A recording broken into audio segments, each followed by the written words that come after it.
Welcome back. Hello. Okay, welcome back. I think we will move on to the next.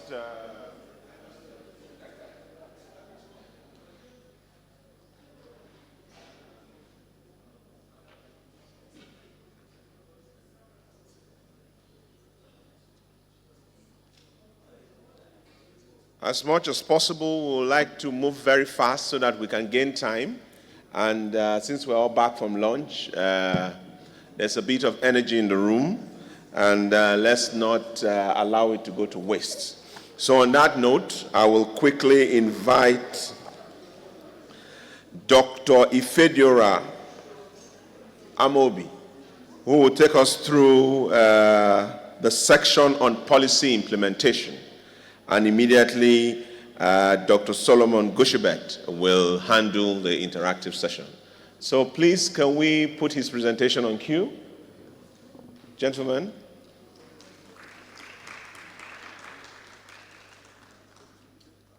Okay. Keep clapping. Thank you, then. Okay. Now, this goes up and down. Yeah. No, it's not ready. It's the other way. Huh? The presentation is not set. I know, but I'm just saying. I think so. We'll just try it and see. Yeah. When the presentation is on, we'll. Okay, the presentation shows. Okay. Let's just try it. Okay, see. Great. Try that. Nope. Is this working? I have to look down. Okay, no, it is down. It is. Okay. Yeah. Okay, Okay, great. great. Great. Okay.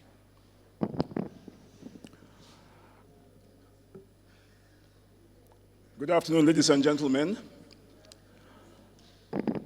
The Honorable Special Advisor, ladies and gentlemen, I'm here to present on the section policy implementation.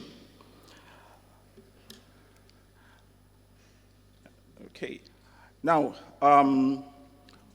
we have listened to the presentation on agenda setting. We've also listened to the presentation on policy development and setting up the framework itself. This is another important stage in this whole process. Policy implementation, because if after we've done all the good work, setting the agenda, putting together the policy framework, etc., and we don't implement policy properly, then the policy is going to fail. And we've all talked about policy implementation over the years, and saying that this is, why we have problems in Nigeria, that we put together good policies, but we can't implement them. Now, what this stage of this whole process now does is it takes these two items of setting the agenda and developing the policy itself into the actionable stage. So now we're looking at action. How do we now implement this? How does this get to the people? What is the impact? And how are the people going to feel the effects of this policy? And so it's basically a process, like we say, of putting all this together and then making them actionable in order to achieve the goals that we have set for either the ministry, the department, or the agency at the federal level. And so it involves meeting with the people themselves, those who will benefit from these policies, and seeing how it's going to change their lives in the long run. And so the key objectives of this section, basically, is the translation, how we're going to translate everything into action. And so that's what we are going to look at and what we are going to be talking about in the next few minutes.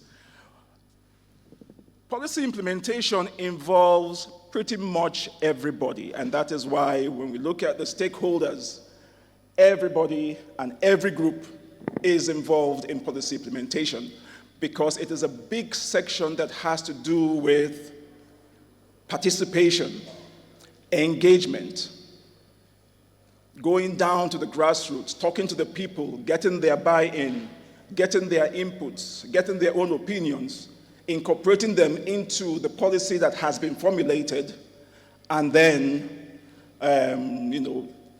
bringing it back out for them to now test and ensure that the benefits to each and everybody involved is positive. And so, from government officials to the judicial system, it's a long list, and I think that every group in and out of this room is represented here. My apologies to General, the military is not listed here, but it could fall under one of these groups.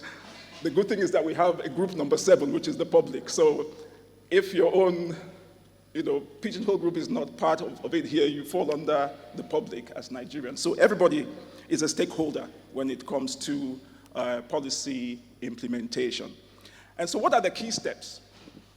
The first thing we do is to put together a team.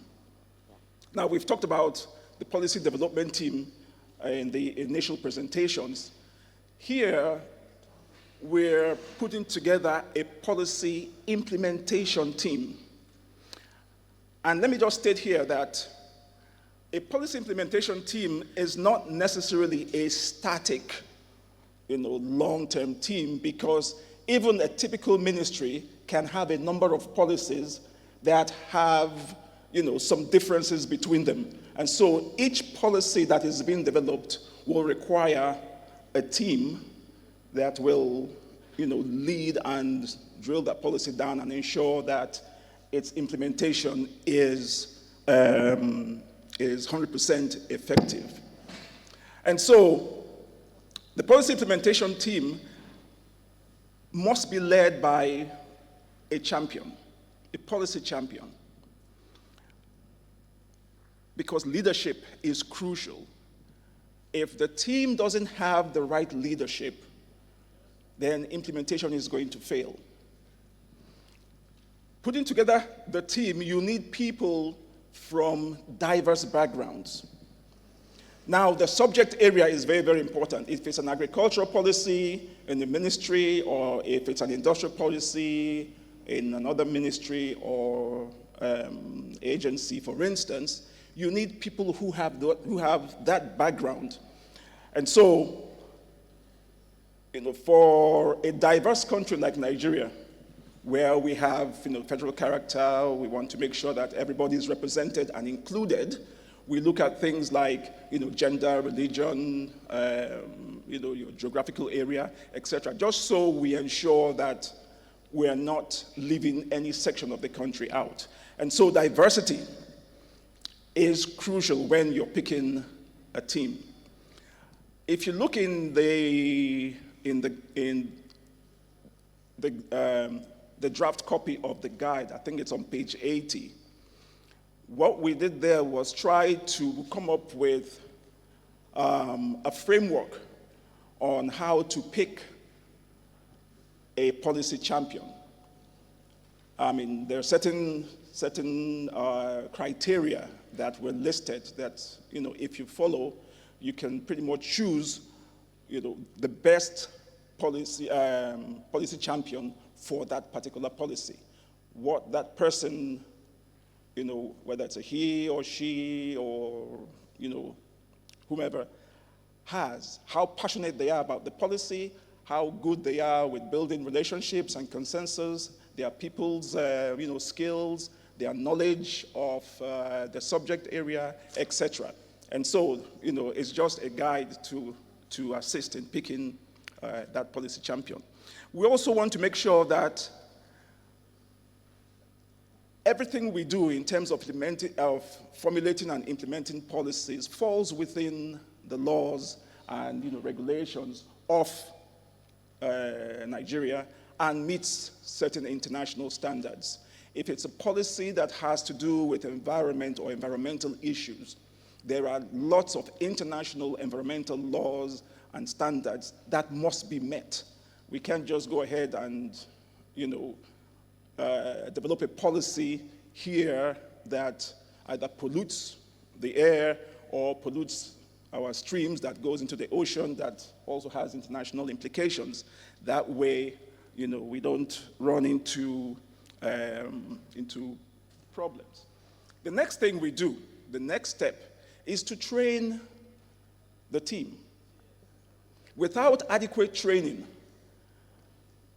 they will not know those exact requirements, those things that are required of them, how to deal with the people, how to go into the communities, how to relate with them, what questions to ask, what information to obtain, etc.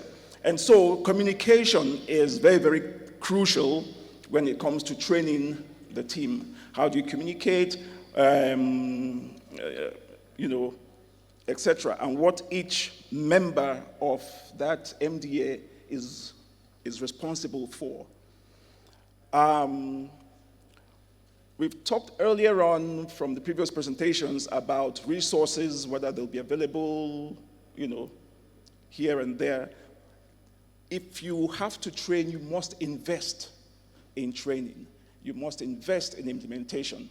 Because if the team has to go down to the communities, into the grassroots, to talk to the people, to engage them effectively, funds have to be made available for that on a regular basis, amongst other things that money will be required for. So we have to invest in training and increase both their knowledge and their skills for the team members. And then, of course, we have to be able to teach them how to use various methods to train.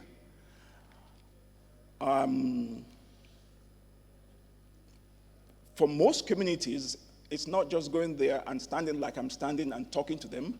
You also have to know a lot about their own culture, their tradition, the language, etc., and how to relate to them and be sensitive to their own traditions.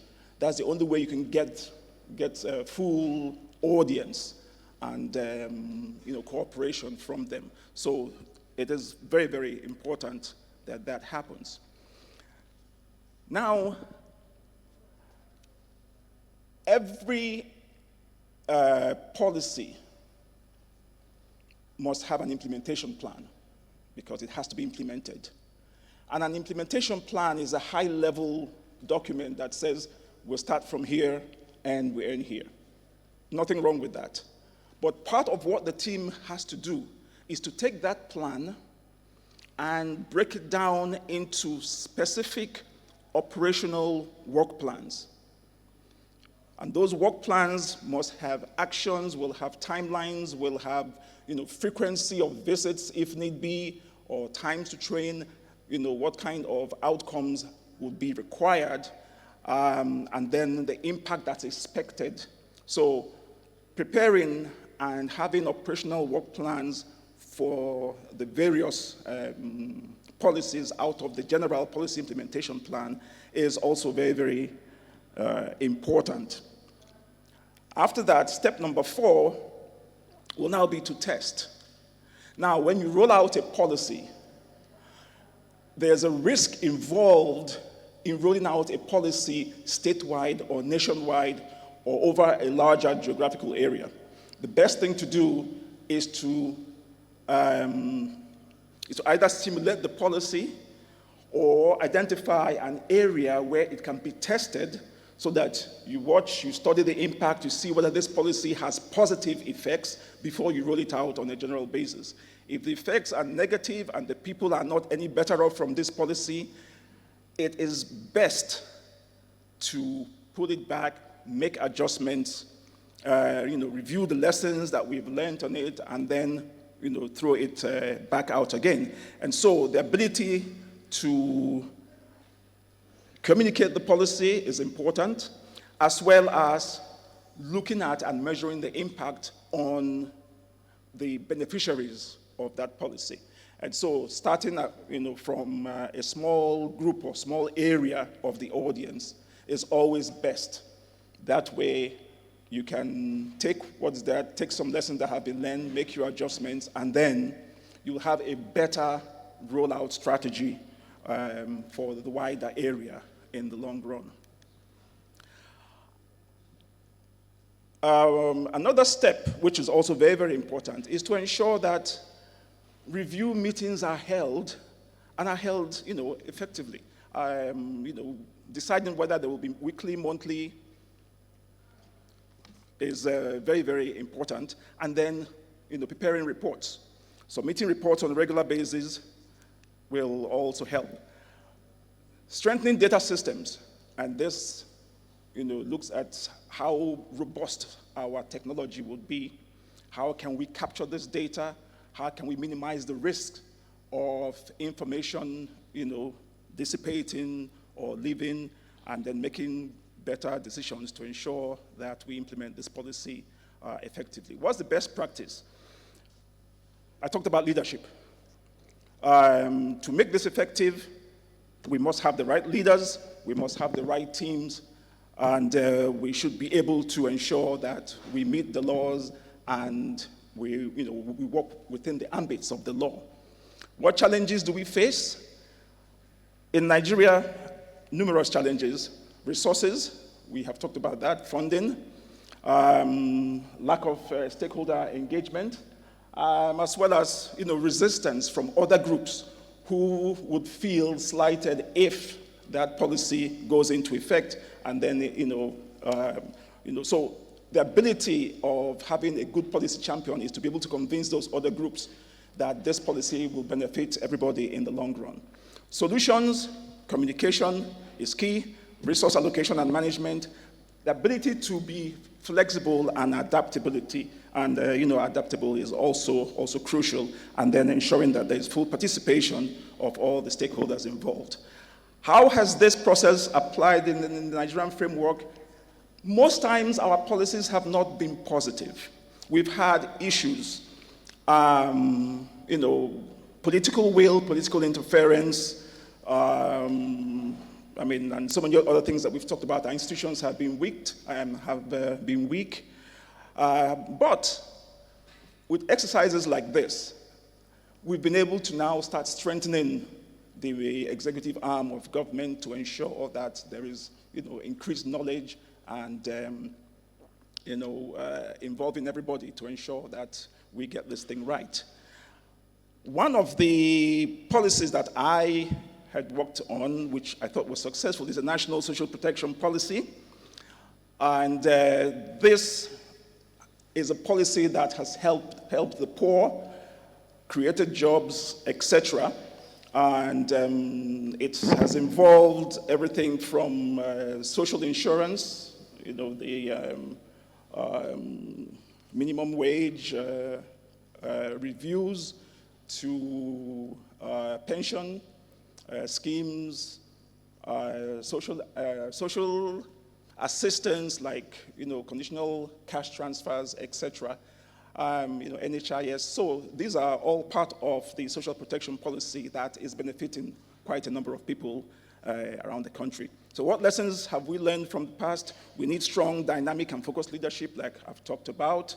We need to implement these policies with adequate funding, spending, ensure that we invest in personnel, and then take the time to make sure that this works, and then finally engage with relevant stakeholders to ensure that we get their buy-in, their inputs, their opinions, etc. If we don't do that, we are going to face resistance, and it's going to take a long time before our policies become, effective. Thank you very much.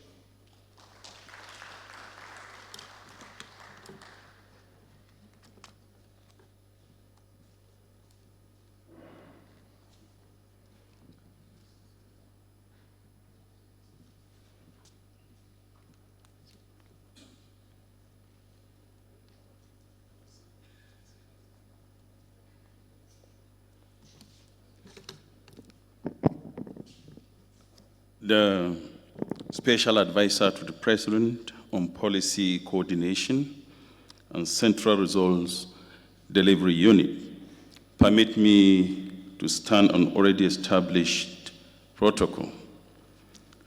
I am Solomon Goshibet from the National Institute for Policy and Strategic Studies, moderating this interactive session. So far, we are all aware that no matter how well formulated a policy is, it is the strategic implementation of that policy that will lead to the achievement or attainment of the goals of that policy. That is why we're all gathered here to harvest inputs from distinguished stakeholders and participants of this validation exercise. Now, based on the presentation and the document, the draft document before us, the floor is now open for contributions and interventions with the sole intention of enriching the policy implementation aspect or section of the document. Beginning from my left, we now move to the high table, then to my right. Can we have the microphone?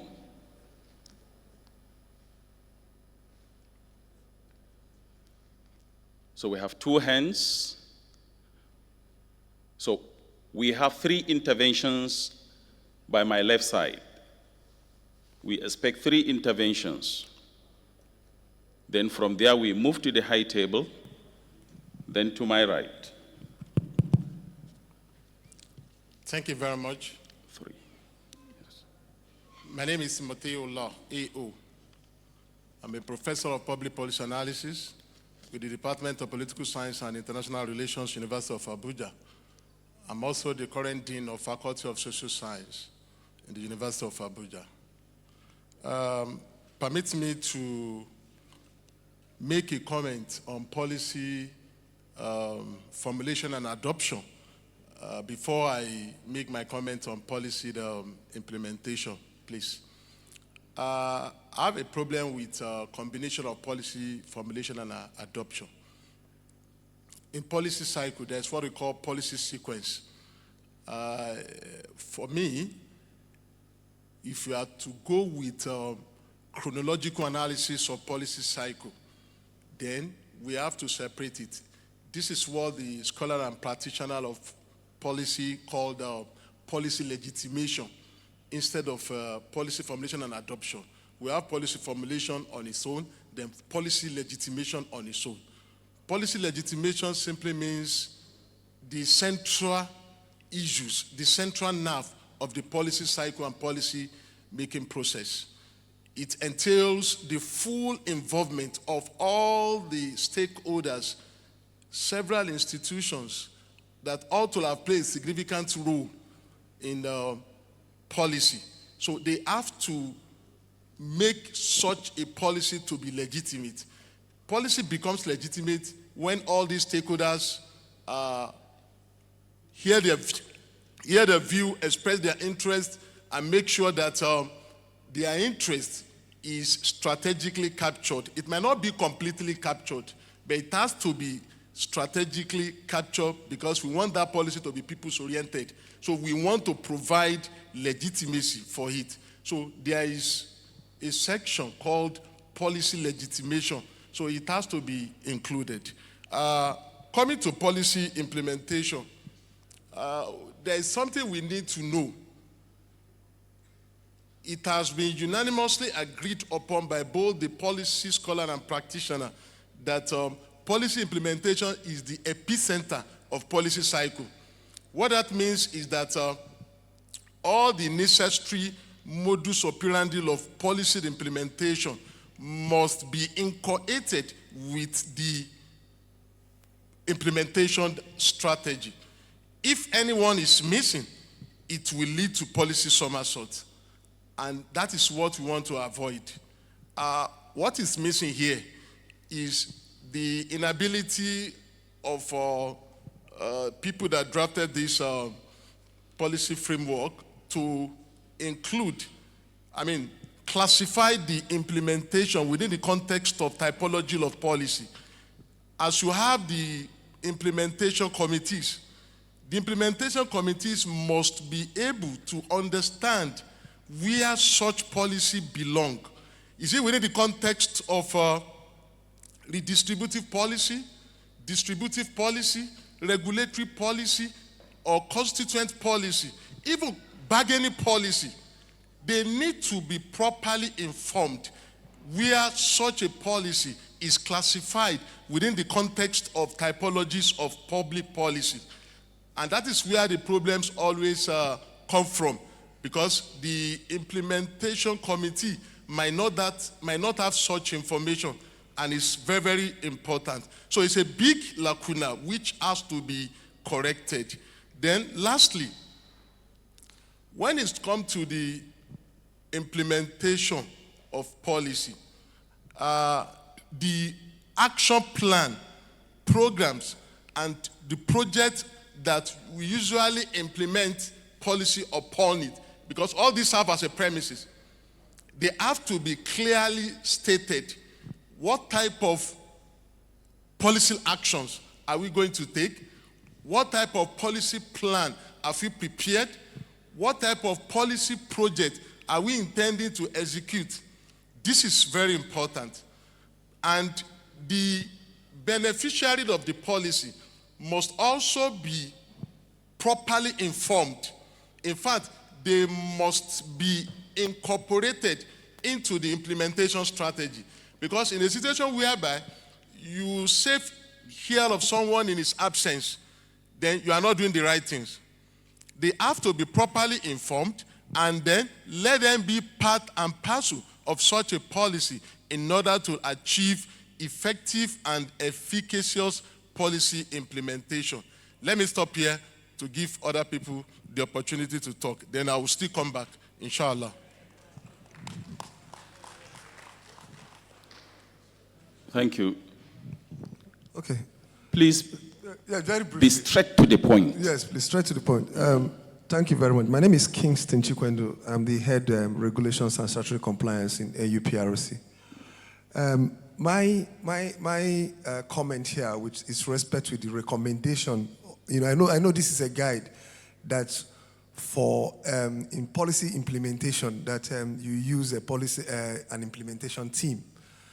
I need to understand, is it in all cases that you must use an implementation team? Because bear in mind that this document, is both for sectoral as well as ministerial agencies and sectors.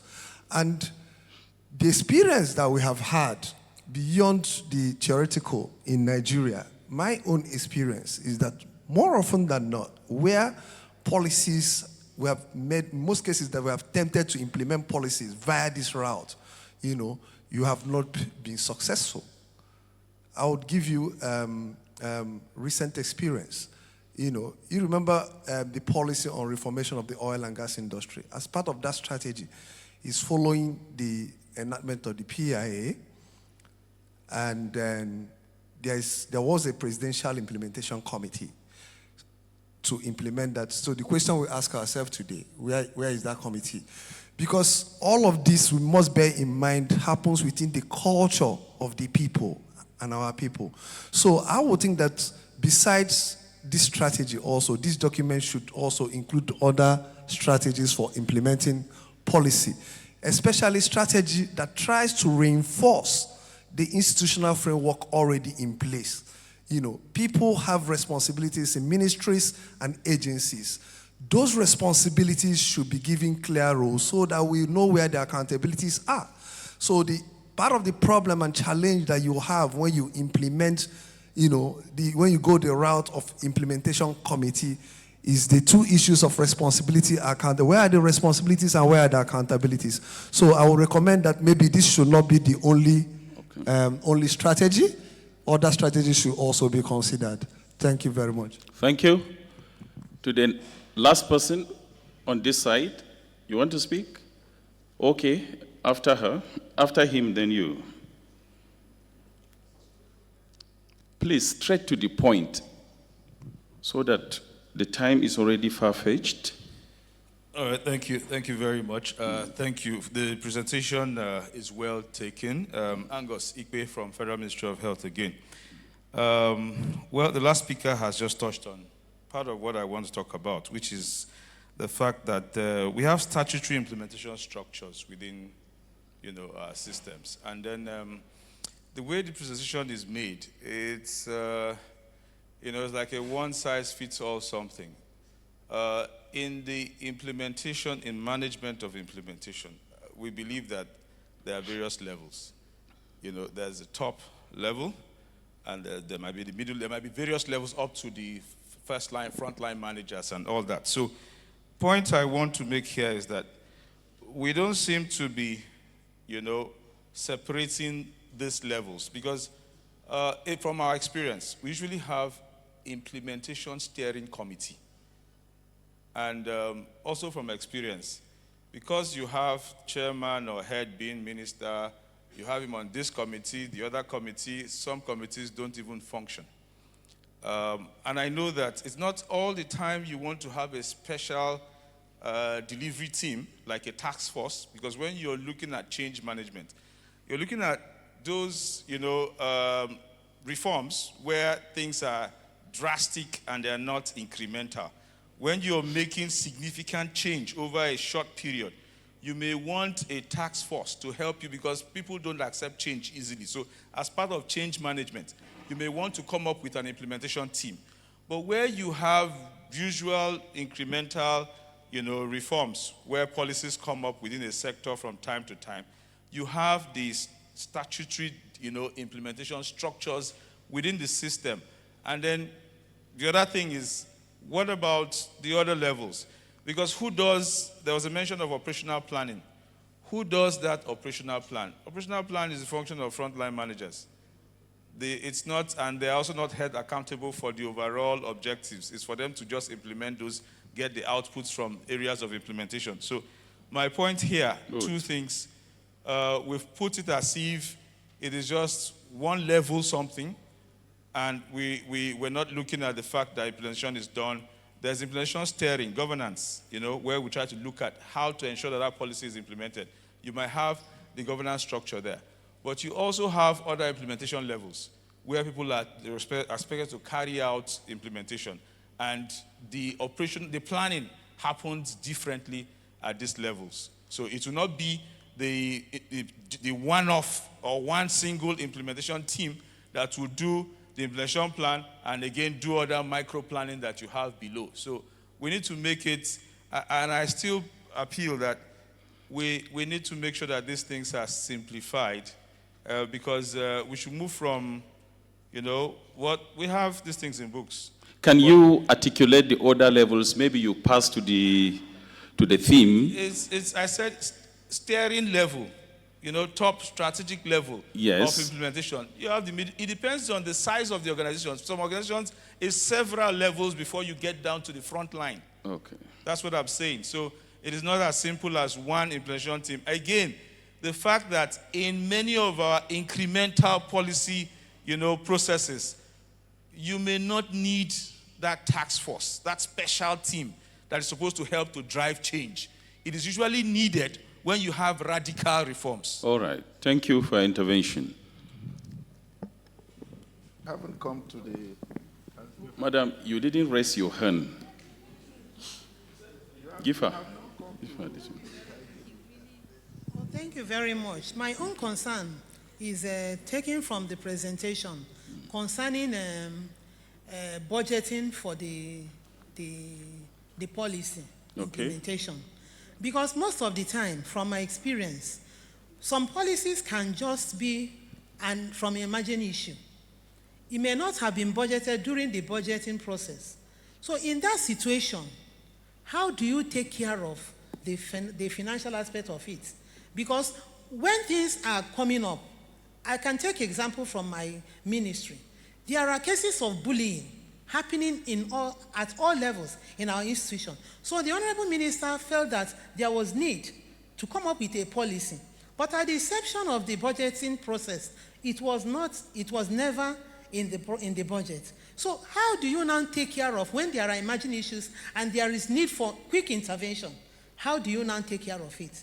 Thank you. Speak from this side. Moderator, do we have? Yes, sir. Right.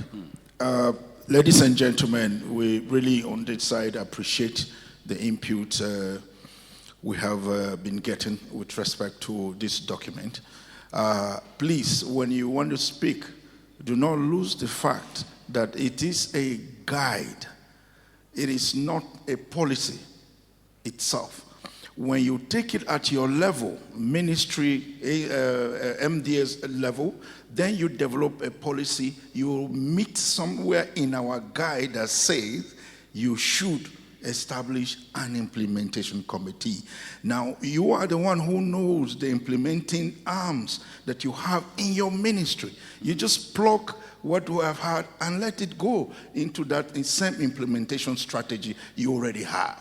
So we can't include everything at the policy, at the guide level. It becomes cumbersome. Ministry of Health, each time they raise their hand, they hammer on the fact that we should simplify the document. Now this is key. We don't want it to be cumbersome. So the fact that we have brought in implementation in there, we're giving you steps of how it is done. It is left for you when you start a policy, you can establish an implementation plan and plug into the existing arms for your agency. Please. So we can't take everything, ladies and gentlemen. Thank you very much. Thank you. Okay, sir. Yes.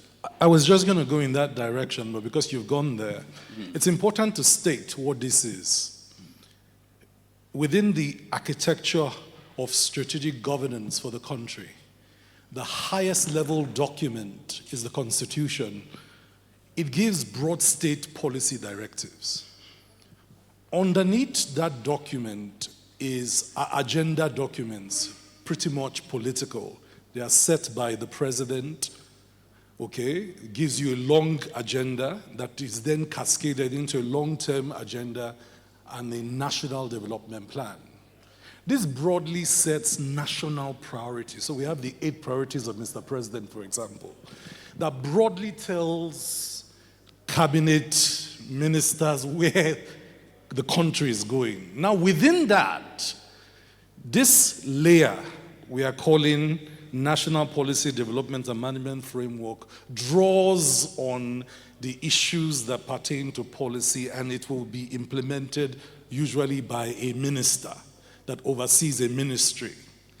This ministerial policy, when it is done and it's ready for implementation, there's a steering group. But in practical terms, it will be cascaded into departments who draw their programs and projects based on the policy directives. It will be cascaded to extra-ministerial departments. It will be cascaded to agencies who draw their strategic plans for the agency to align to that policy document. No 2 ministries in Nigeria are the same by institutional framework and architecture. If we attempted to do with health, which, in fact, in health, there are departments that have project units to implement specific programs, okay, different from the agencies.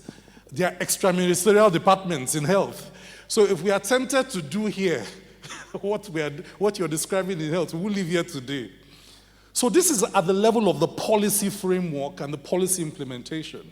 The cascade must still happen, which means that after this policy is ready, certain programs will need to go for retreats, program units, departments, agencies, to then take the policy objectives aligned to their accountabilities and deliverables and break it down. In fact, some agencies must bring back entire sector or subsector plans to implement the policy. So, of course, we can't have gone to that granularity here, but it's to accept the complexity that because we said policy implementation, we automatically do not mean that the complexity you're describing will not be there. I hope that helps. Prof, I noticed they're not giving you this document. But the policy life cycle in this document follows the 5-step process. I know there's a 6-step process that has a legitimization step. There's a 4-step process. So if you can kindly just look at the steps on in page 18 and see the legitimization is fused somewhere there, so that if it doesn't meet the conceptual addition, we can take it. And then if you look at page 24, the types of policy, distributive, regulatory, redistributive, are stated there. And it aligns with the beautiful feedback you have given. The last thing to note, just in terms of implementation, is the champion appointed by the minister, or the minister assuming the role of the champion, becomes an important concept. Where the minister is not the champion, he needs to provide comprehensive authorization, political authorization, support, sponsorship to the champion. When that doesn't happen, there's a delink automatically, because the policy maker is the minister. I think it's important to stress that with the champion concept. Thank you. Thank you very much. Professor Adenju. Give Professor.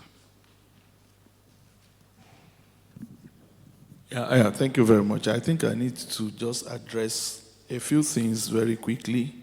Thanks that you have addressed the issue of categorization in terms of regulatory, distributive, and redistributive, and others.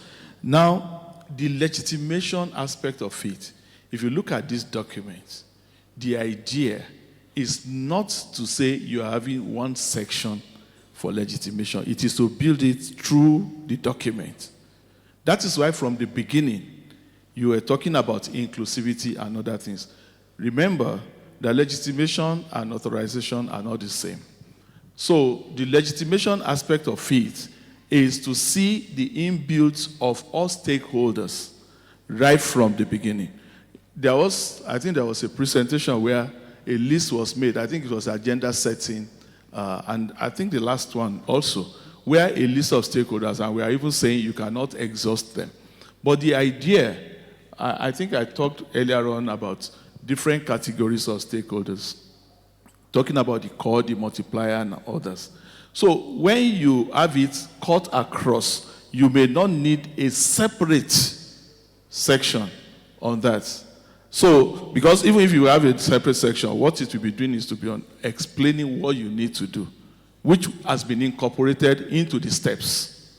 So that is about that. And I think the issue of implementation team has been explained. Thank you very much. Yes, sir. Yes, sir. Okay. Thank you. Page 96. The federal and all subnational level governments should demonstrate strong political will. I think these are some of the few places we have mentioned the subnational. If we are looking at this document as a national document, we need to emphasize subnationals throughout the document. Page 95, where we're looking at strengthening data systems, we are suggesting that it should be clearly mentioned here that statisticians that are working within the service that are posted in every ministry should work along with the team members. And also, where we say data analysts and monitor and evaluation officers in MDAs, we should try and see how we link this to the national monitoring and evaluation policy. I think that is all. Thank you. Thank you. Yes, ma. Okay. Thank you very much. I want to actually, this is the first time I'm speaking. Let me congratulate all those who have put this together, especially of the office of the head girl. Thank you very much. Quickly, my partner and I didn't share what we wanted to say, but I'm concerned about this issue of having the lower levels of government involved in the process. Right now, we have a joint planning board that is coordinated by the Federal Ministry of Budget and Economic Planning, and they meet annually for this kind of thing. I don't know the program or plan that is on ground to take this to the lower levels. Maybe there's another validation for them, I don't know. But it will be good that right from now, we start to bring them on board. I think that as much as the document is a guide, it assumes that everything will work well, is working well. You know, I'm concerned about the environment in which we work. There's an assumption that once we try to follow these steps, everything will work. And everything will not work. Why? One of the constraints is the human resource that we have in the various agencies, including the ministries.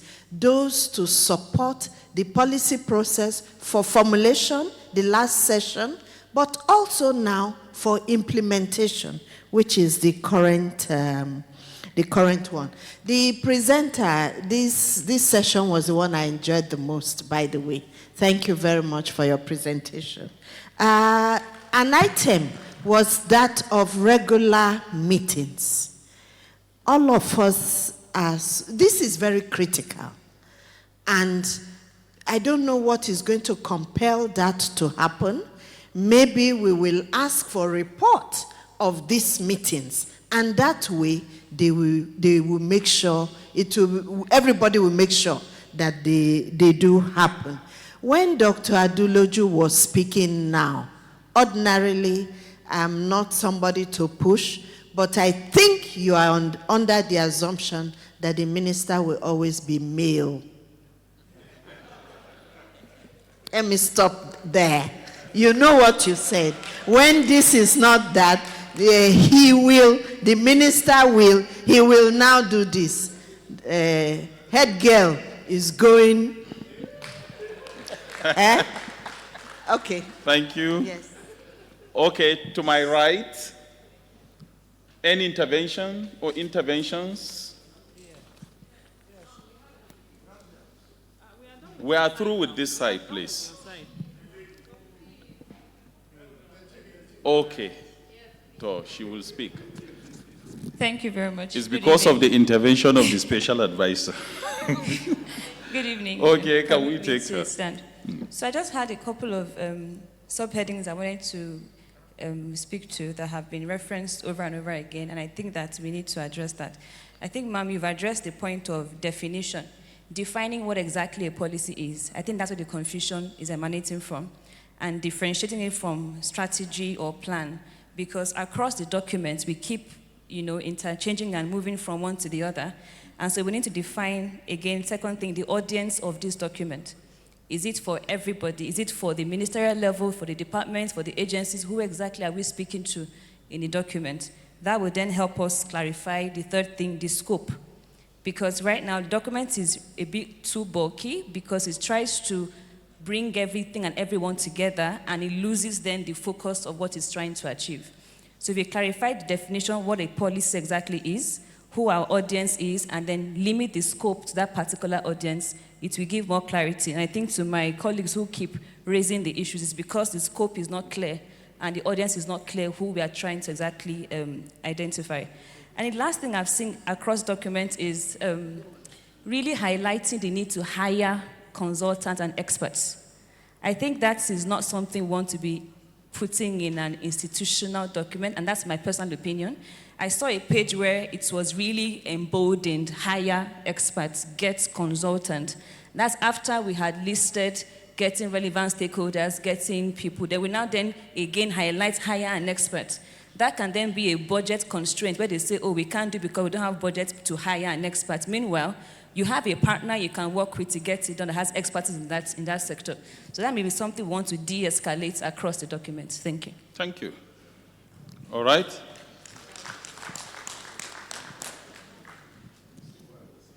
Yes. All right. To the right, please. Okay. I have the mic, so is anybody raising hand? Okay. Just like following up with what my prof had mentioned, that this is her best, her favorite part. It's also my favorite because I try to look at it deeply.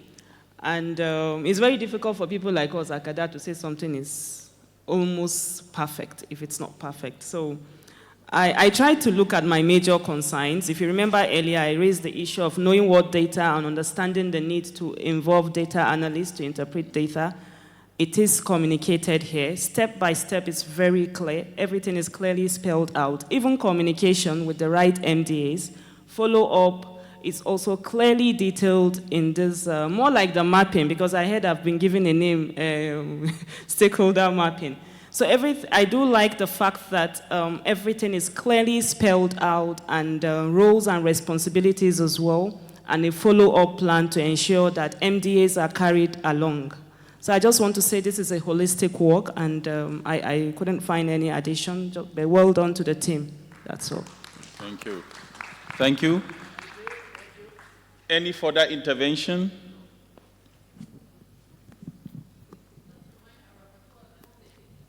All right. Can we give the microphone to the special advisor? Right.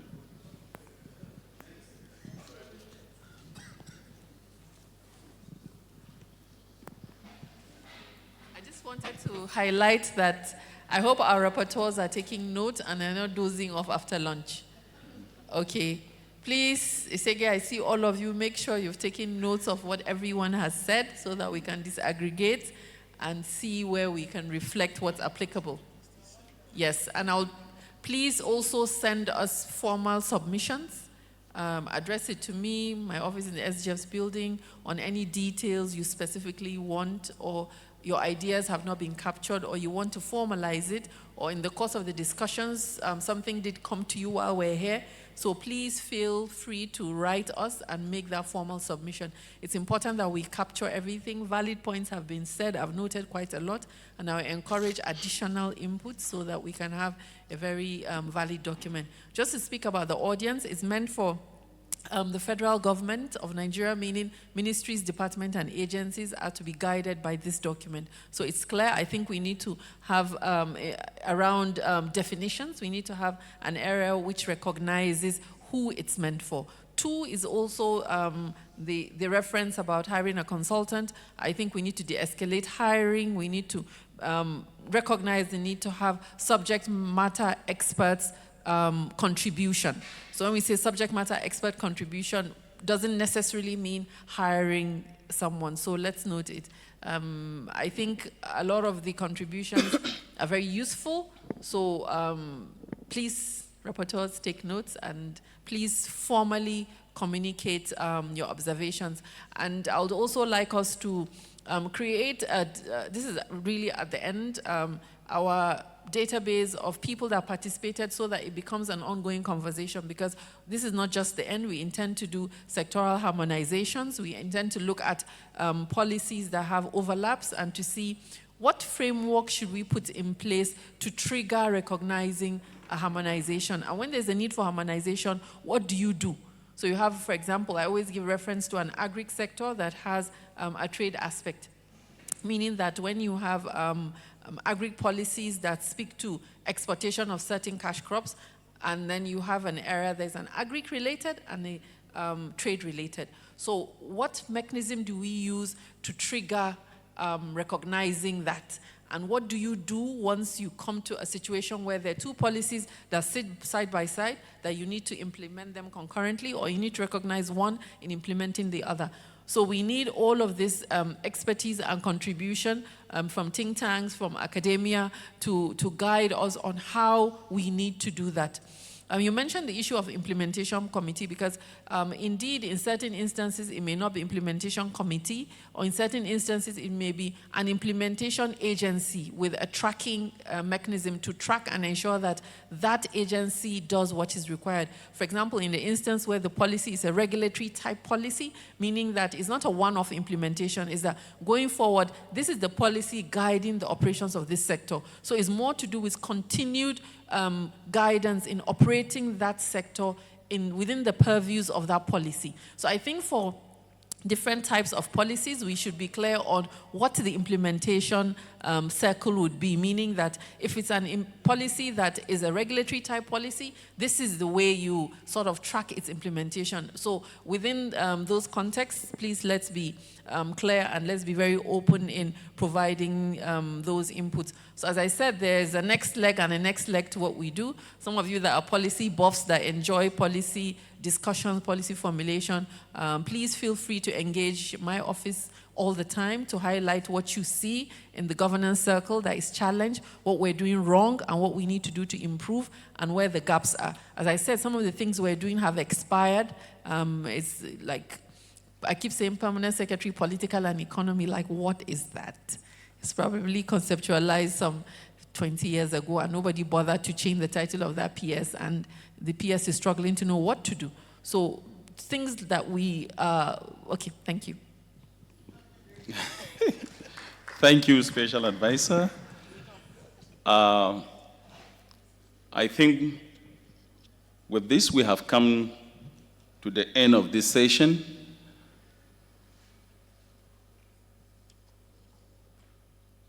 In summary, we've been asked to emphasize in the document the distinction between policy formulation and adoption, that the document should also include other strategies for implementing policies. If they could be spelled out clearly, then the issue of budgeting for the policy in terms of quick intervention when hitherto a policy was not budgeted for.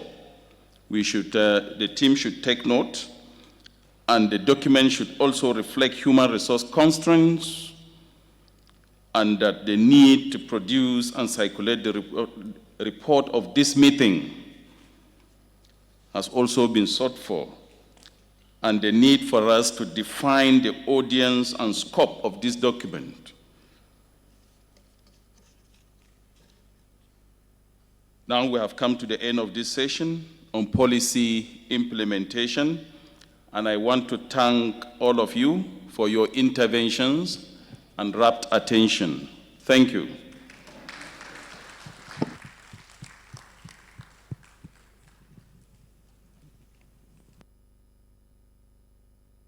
Thank you, Dr. Solomon Gushibet, for that very interesting interactive session on policy implementation. I want to ask you to give him another round of applause, but it looks like everyone is tired. Thank you. Thank you. Right, I have someone's hotel card with me in case you're looking for yours. Please just meet me by that side. Thank you.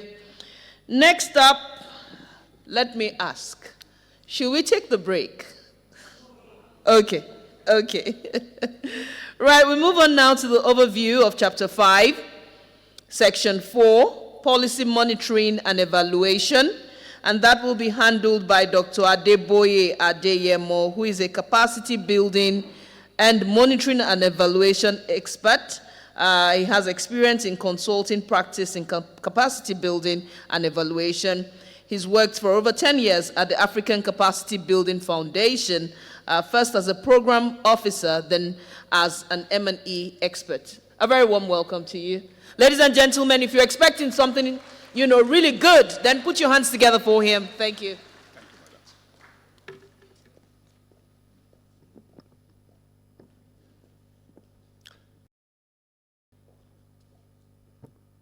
Yeah, good evening, everyone. Good evening, Madam Adisa. All protocols observed. This section will be looking at the policy monitoring and evaluation section of the policy cycle.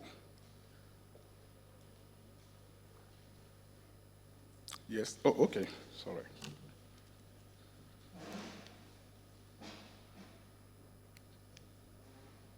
All right.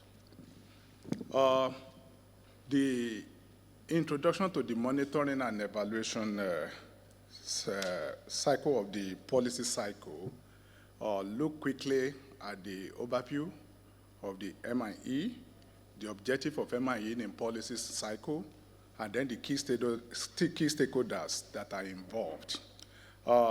We want to look first and foremost at the relevance of the policy management process. How relevant is this MIE section to policy management process? Of course, it's at the center, at the core of everything, because you need monitoring and evaluation as a tool to provide information on what works and what is not working and why. So the MIE provides you with that tool to get information, to interrogate whether what you plan to do, you are implementing as you should plan, and whether you are moving in the right direction. If a policy is not monitored and evaluated, either before the start of the implementation of the policy or after the implementation of the policy, it may not achieve the desired results, and such a policy can become inefficient and ineffective. The starting point of monitoring and evaluation policy, first and foremost, is to understand what monitoring is and what policy is, so that you are sure what it is you are doing at any point in time, because people often confuse the two together, taking monitoring and evaluation as if they are one. They are similar, but they have their subtle differences, and what you can say about MIE is that one is complementary to the other. You can do monitoring without doing evaluation, but you cannot do evaluation without doing monitoring, because the information and the data that you will need to conduct an evaluation comes from the monitoring information that you are going to gather. So that is very clear. So you must know from the word go, am I doing monitoring or am I doing evaluation? And that will help your policy quite well. There are three things why we need to include MIE as part of the policy cycle. First and foremost is that it helps to yield information that will promote evidence-based decision-making, which is what we need in governance reforms. We don't want stargazing, we don't want I guess, we don't want I think, we don't want this is my opinion. You speak to the data, and that is data speaks back to you. And on the basis of that, you are able to make a credible decision and then implement robust policy. The second is the learning aspect, which is very critical. Through the MIE tools and the information yielded, you are able to learn why you are doing the job, why you are implementing the policy, whether or not the policy is working to improve the desired situation, whether or not the policy is contributing to the expected outcome that you really want to achieve. So the learning content of MIE is very crucial, even much more important than the accountability element of monitoring and evaluation. And of course, the third one is that we will need to do MIE of policies, because in implementing policies, resources will be required in terms of inputs that you are going to use to implement that policy. We want to know the extent to which those resources have been translated into achieving effective outcome that you really want to achieve. So accountability also becomes important in policy making. And who are the key stakeholders involved?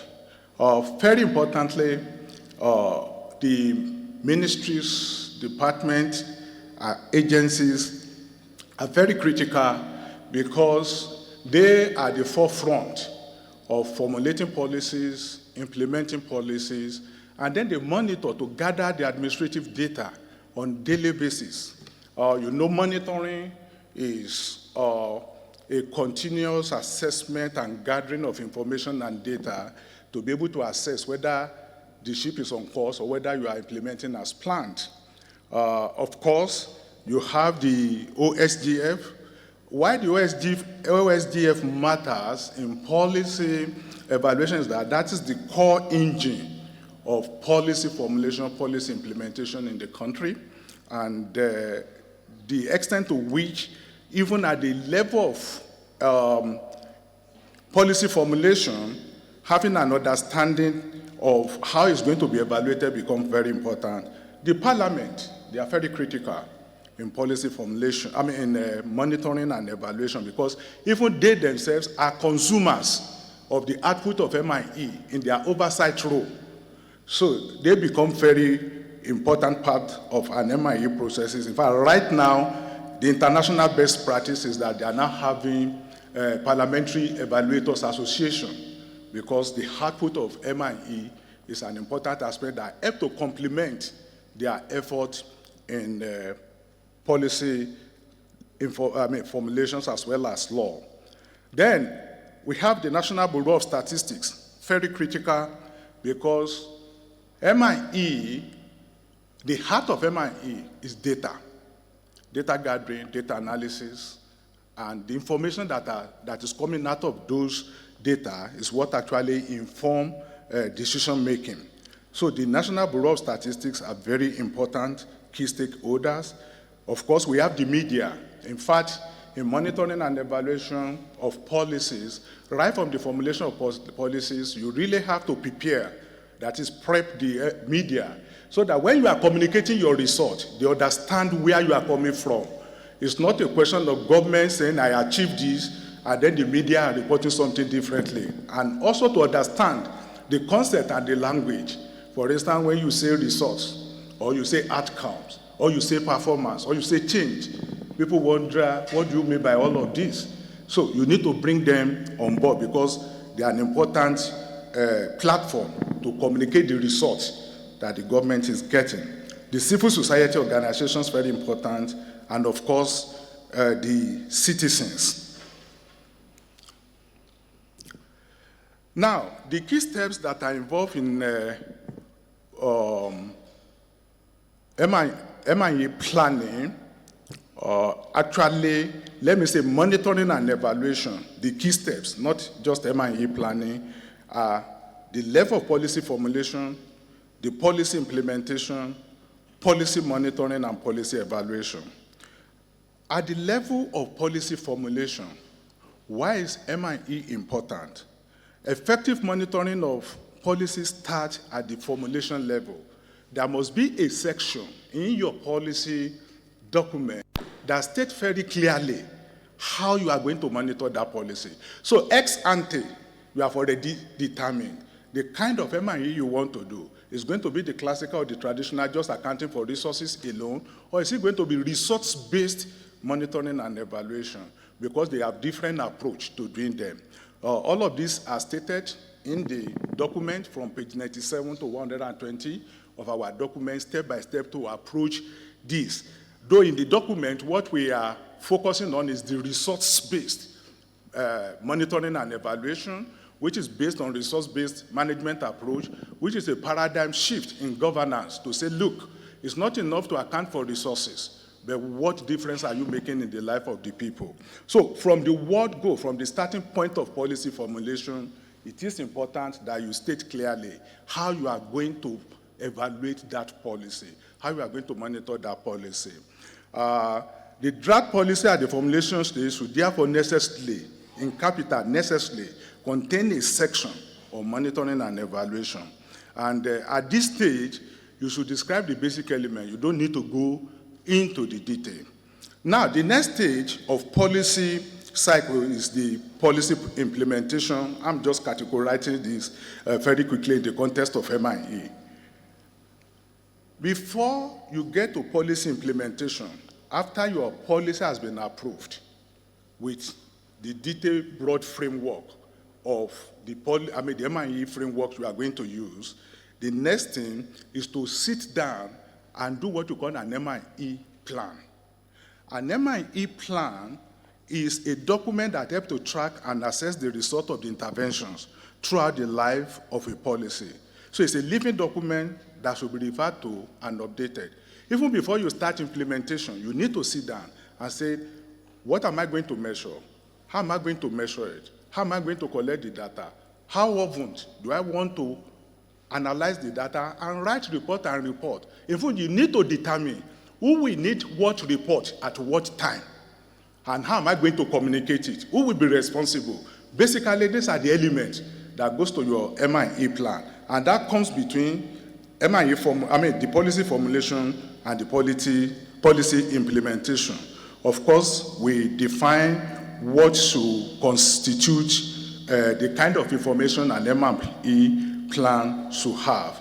Part of the plan should help you to be able to determine the kind of MIE you will do ex ante. For instance, before you start implementation, baseline study is an aspect of MIE. You need to determine, with respect to different indicators you want to measure, what is the status at that point in time. Then, of course, midterm evaluation, and then the end line evaluation. So evaluation does not wait until the end of the project. In fact, right from policy formulation stage, you can begin to do evaluation, and that will yield information for you to even improve the process of policy making. Now, moving on to policy monitoring itself, at the moment you have that MIE plan, at the level of implementation, you begin to apply this plan and begin to carry out your monitor, measuring what you are achieving against what you plan to achieve. So monitoring is very effective at the level of policy implementation. And of course, you can do midterm evaluation in the context of policy implementation then. Now, the policy evaluation itself looks at, suppose the result you are getting when you are carrying out your monitoring says that that policy is relevant, that policy is effective, or that policy is efficient, or you are generating impact, results. The question you need to ask yourself, could you have done it in a better way? Then this is where evaluation begins to come in, because it's looking at issues of, could I have achieved the same result with lesser resources?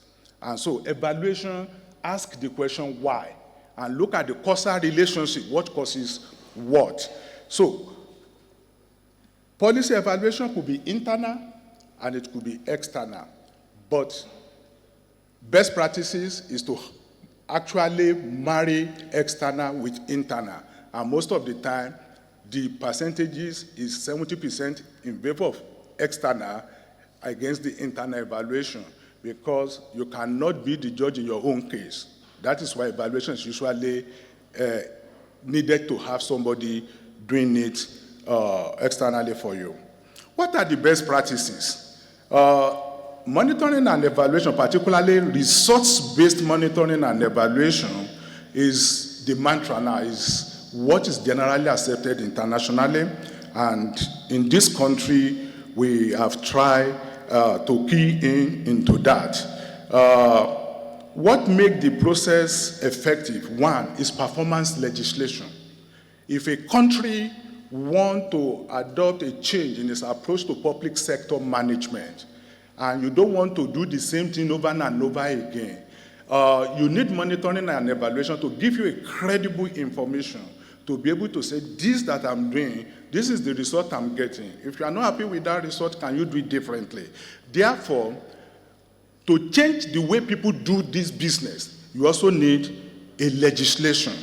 And we usually call it performance legislation. I've given an example there. In 1993, the United States of America came up or enacted Government Performance and Resource Act, which is still being used up to today.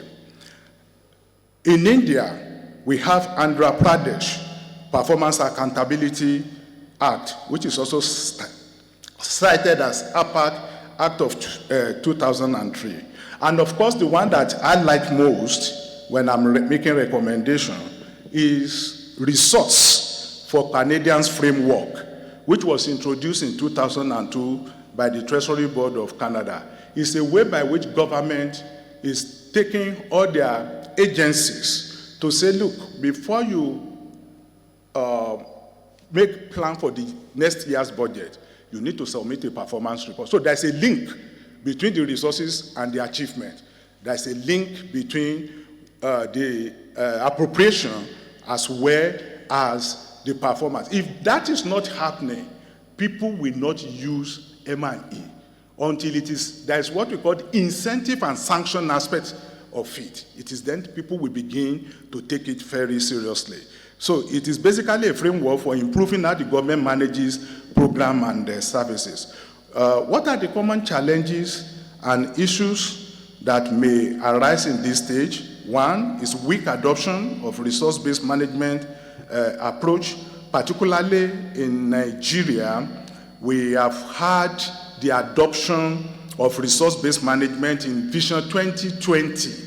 That you remember the popular Vision 2020, a whole section was devoted to resource-based management, and the administration during that time really worked hard.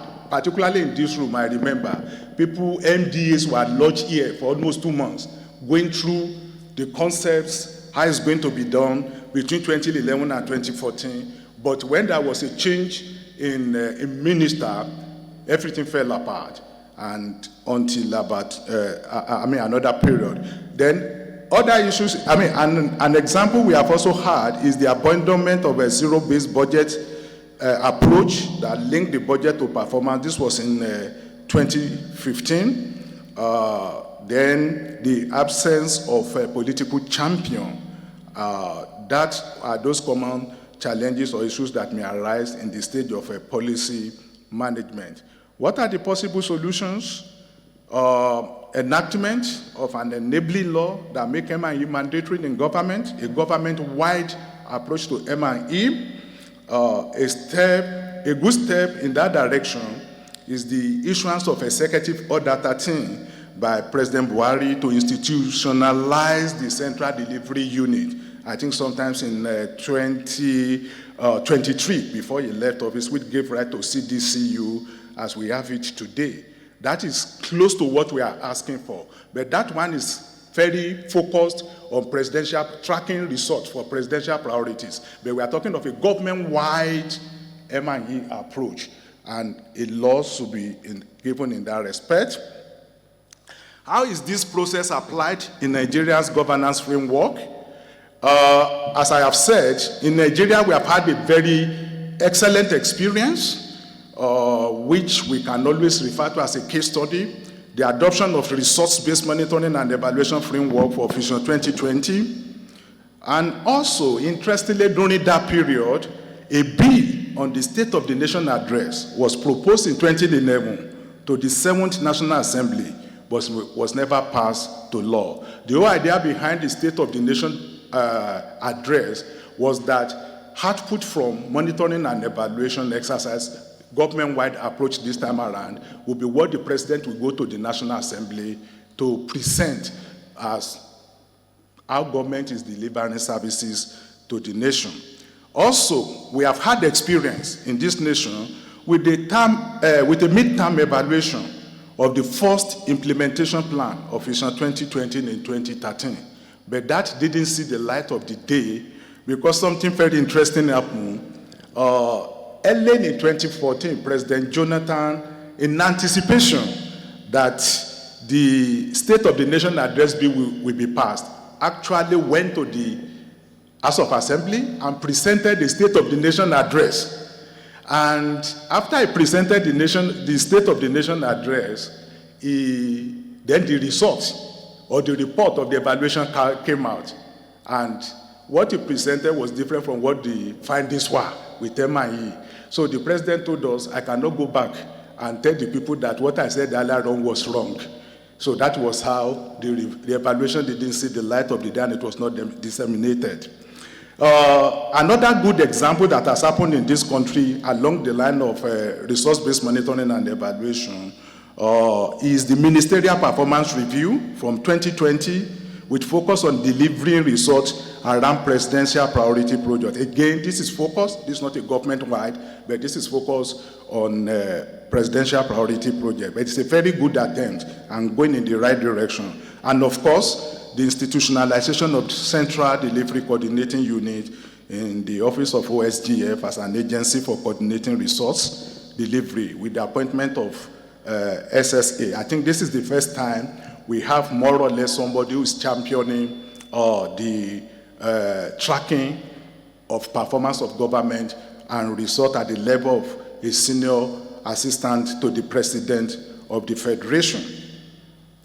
Examples of policies that have successfully gone through this stage includes the National M&E Policy Framework of 2014. Again, as I said, because of the change in leadership at the Ministry of Budget and National Planning then, it was stepped down. But in 2019, it was revised again, and in 2020, it was passed by the Federal Executive Council in October. What are the lessons we have learned in the real-world applications? Lack of continuity. That is our bane, our challenge, lack of continuity, implementation continuity. The best of policy, the best of strategy are as only good and as important as the execution. The heart of the matter is execution. A poorly implemented policy is as good as not even having a policy at all. So continuity has been a bane for us in terms of M&E policy implementation. And then M&E is supposed to be demand-led in government. It should be demand-driven. But what we have seen is that there's a very strong, weak demand from the government, except there's an exception here, a caveat, Development Partners Program. Development Partners Program, particularly for SDG ministries or internationally linked ministries like Ministry of Health, Education, are usually continuously assessed and evaluated. But when it comes to work project and programs and policies which we appropriate national budget for, goes without having a monitoring. Of course, the very last point is the need to make DPRS functional and well-resourced. They are the major driver of a very good M&E system in any MDA. So DPRS have very critical role to play in promoting the monitoring and evaluation government-wide approach. Thank you very much. I'm sure this is the last one. Yeah. Thank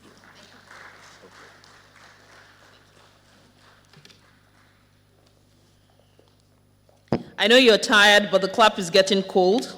Thank you very much. Thank you to Dr. Adeboye Adeyemo. And to handle the interactive session on policy monitoring and evaluation, we have Dr. Musa Omar, who's a senior fellow and head of Department of Politics and Social Studies in the Research Directorate of the National Institute for Policy and Strategic Studies, NIPS. He has 30 minutes, so kindly help him even with your questions. Thank you and welcome. Thank you very much, Anko. The essay, distinguished ladies and gentlemen, Dr. Adeyemo has taken us through the chapters 5 and section 4 of the document, which has to do with monitoring and evaluation, a very critical stage in policy process.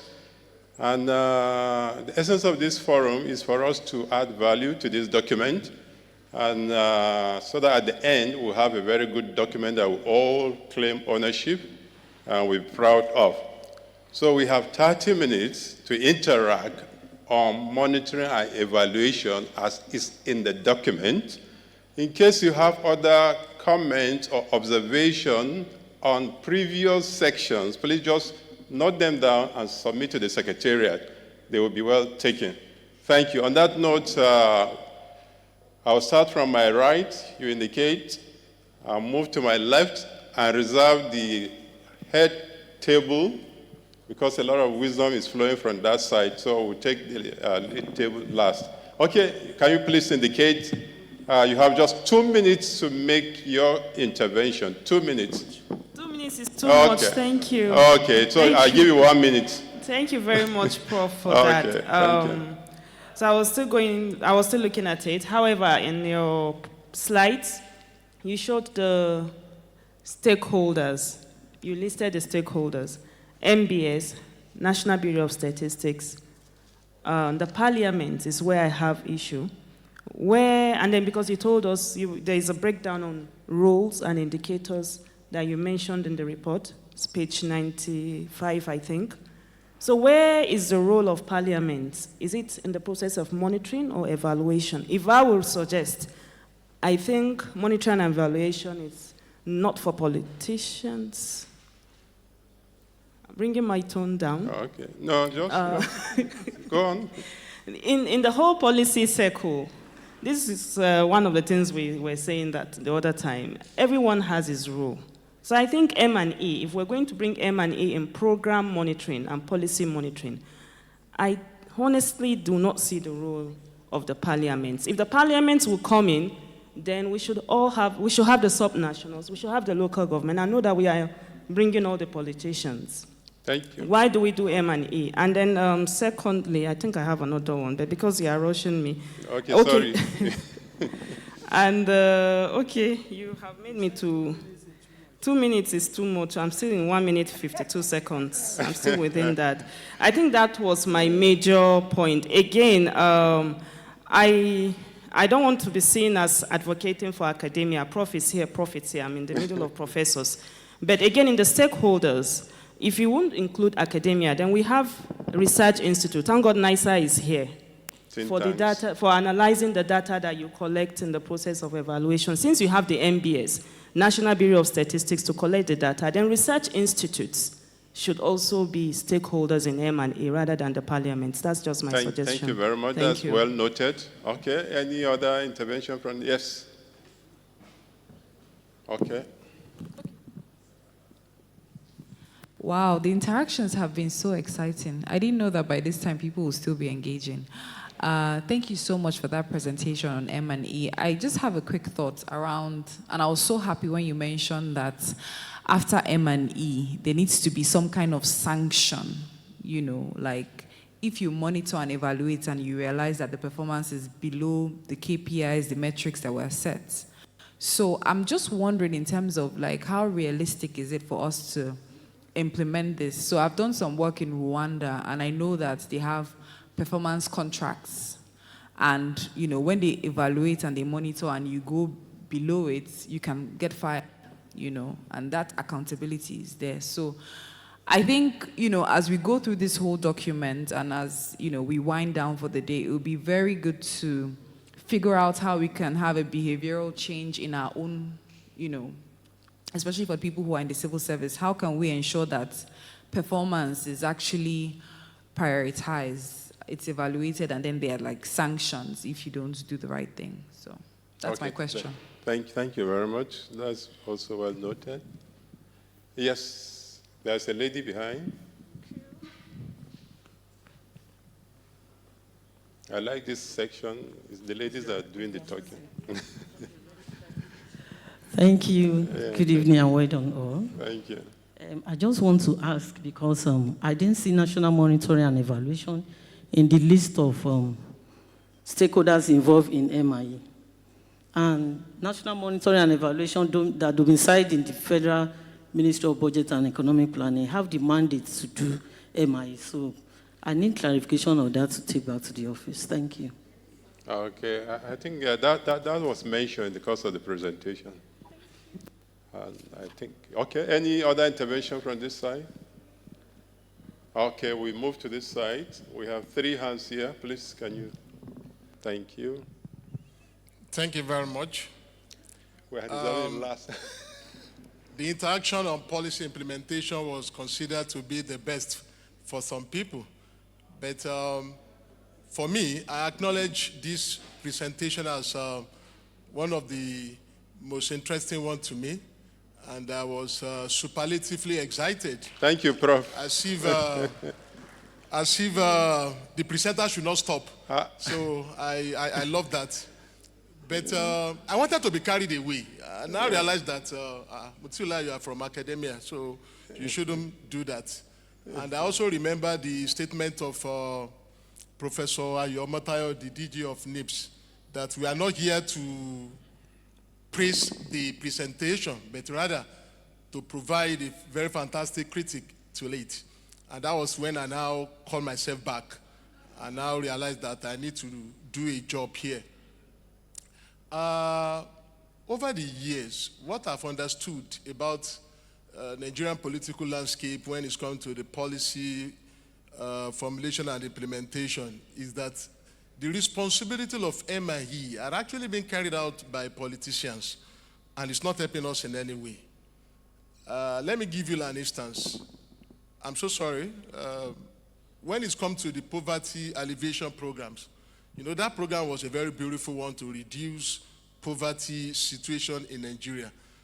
But unfortunately, when it's come to implementation, majority of us were so surprised that how could you alleviate poverty with keke napep, okada, grinding machines, and so on and so forth. It was very ridiculous to hear all this and seeing all this happening in Nigeria. So the question is, where were MIE experts at that time to look at the kind of implementation that's taking place? Or you started crediting account of the perceived poor people in your own analysis, 5,000 naira, 15,000 naira. Is that how to alleviate poverty in a sane society? The answer is no. So for me, I think this document is supposed to provide a very fantastic agenda setting for anybody who wants to go into MIE. So that's why I've been able to identify two areas. Number one, there's a need for us to emphasize on the digitalization of MIE in Nigeria by making use of technologies, automations, and real-time and data-driven analysis for the MIE. Then secondly, MIE is one of the most critical stage in policy cycle, and this is the stage where people compromise. So we need to come up with a template that will coordinate, guide, and even protect the MIE expert. And that's why I want to come up with a few tools that might be used for anybody who wants to carry out MIE. The first one is that such an individual must have, I think, 5 prerequisites. If I can remember, I have 2 or 3 of my students around here, but each time I look at their face, I want to turn everything to academic event, but I will restrain myself. Number 1, data requirement. You cannot carry out MIE without data. There is a need for anybody who wants to engage in MIE to have a very correct and accurate data. Number 2, knowledge of the policy is very important. That was why I was talking about the classification of the policy at the implementation stage, that you need to know what typology of policy are you implementing. So at MIE, you also need to have the knowledge of the policy. Then number 3 is what I call interdisciplinary exchanges. It's very important. Interdisciplinary exchanges is very important. And this is where we have harmonization of the activities of various ministries in MIE. Then number 4, we have what we call epistemological and methodological consideration. This is very important. Thank you, Prof. As an MIE, you should have this. Okay. Then the last one is prescription. Okay. As an MIE, you must be able to prescribe after your analysis. So if you don't have any of these tools, I think you are not eligible enough to be part of MIE. Thank you very much. Thank you very much for enduring me. Thank you so much. Yeah, thank you very much. Just to inform you, there is a national MIE framework, which somebody has mentioned. It's a well-articulated document. I'm sure the SA and other people on the high table will touch on that.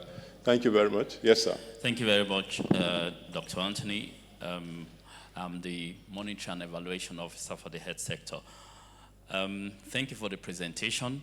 One of the problems we grapple with is the clear demarcation between programmatic monitoring and performance monitoring. And I think that needs to come out in this document. You know, those levels of monitoring needs to be properly delineated. Now, for this document, if you ask us what we would like to see as a guide, it would be what is the basic minimum requirement for every MDA.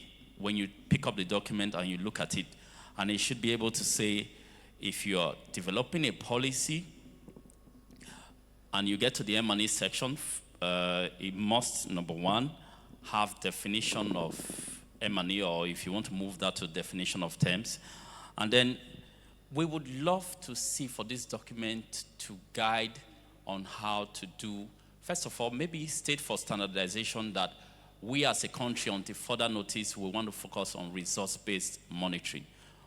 Yes, like the presenter, Prof, said, we in the health sector, that's what we use now, and I'm sure it's the same for education, but why not have it as a guide that all MDAs should, until further notice, focus on resource-based monitoring?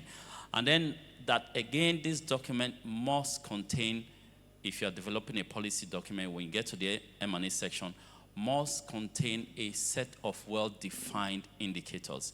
This causes a lot of confusion in various sectors. We in health, we have what we call an indicator dictionary, a separate document that specifies or properly defines all indicators.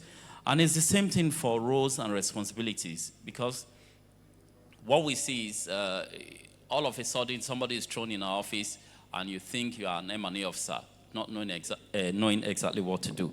And Prof, like you rightly said, also define the frequency of data collection and the data sources. But one thing I would like to add is the fact that we need to begin to bring in innovation and technology. It should be in the document. Let every MDA, include in the M&A section how they intend to use innovation and technology. And just to mention, this is for, I'm sorry you had said, let's not go back to the implementation side. But we adopted as a country over 6 years ago the delivery approach, which means we'll take a set of things and focus on them. But I dare to say, if you look at most of our policy documents, we are biting more than we can chew. There's a way our policy documents will help to streamline, and this guide can actually help to do that.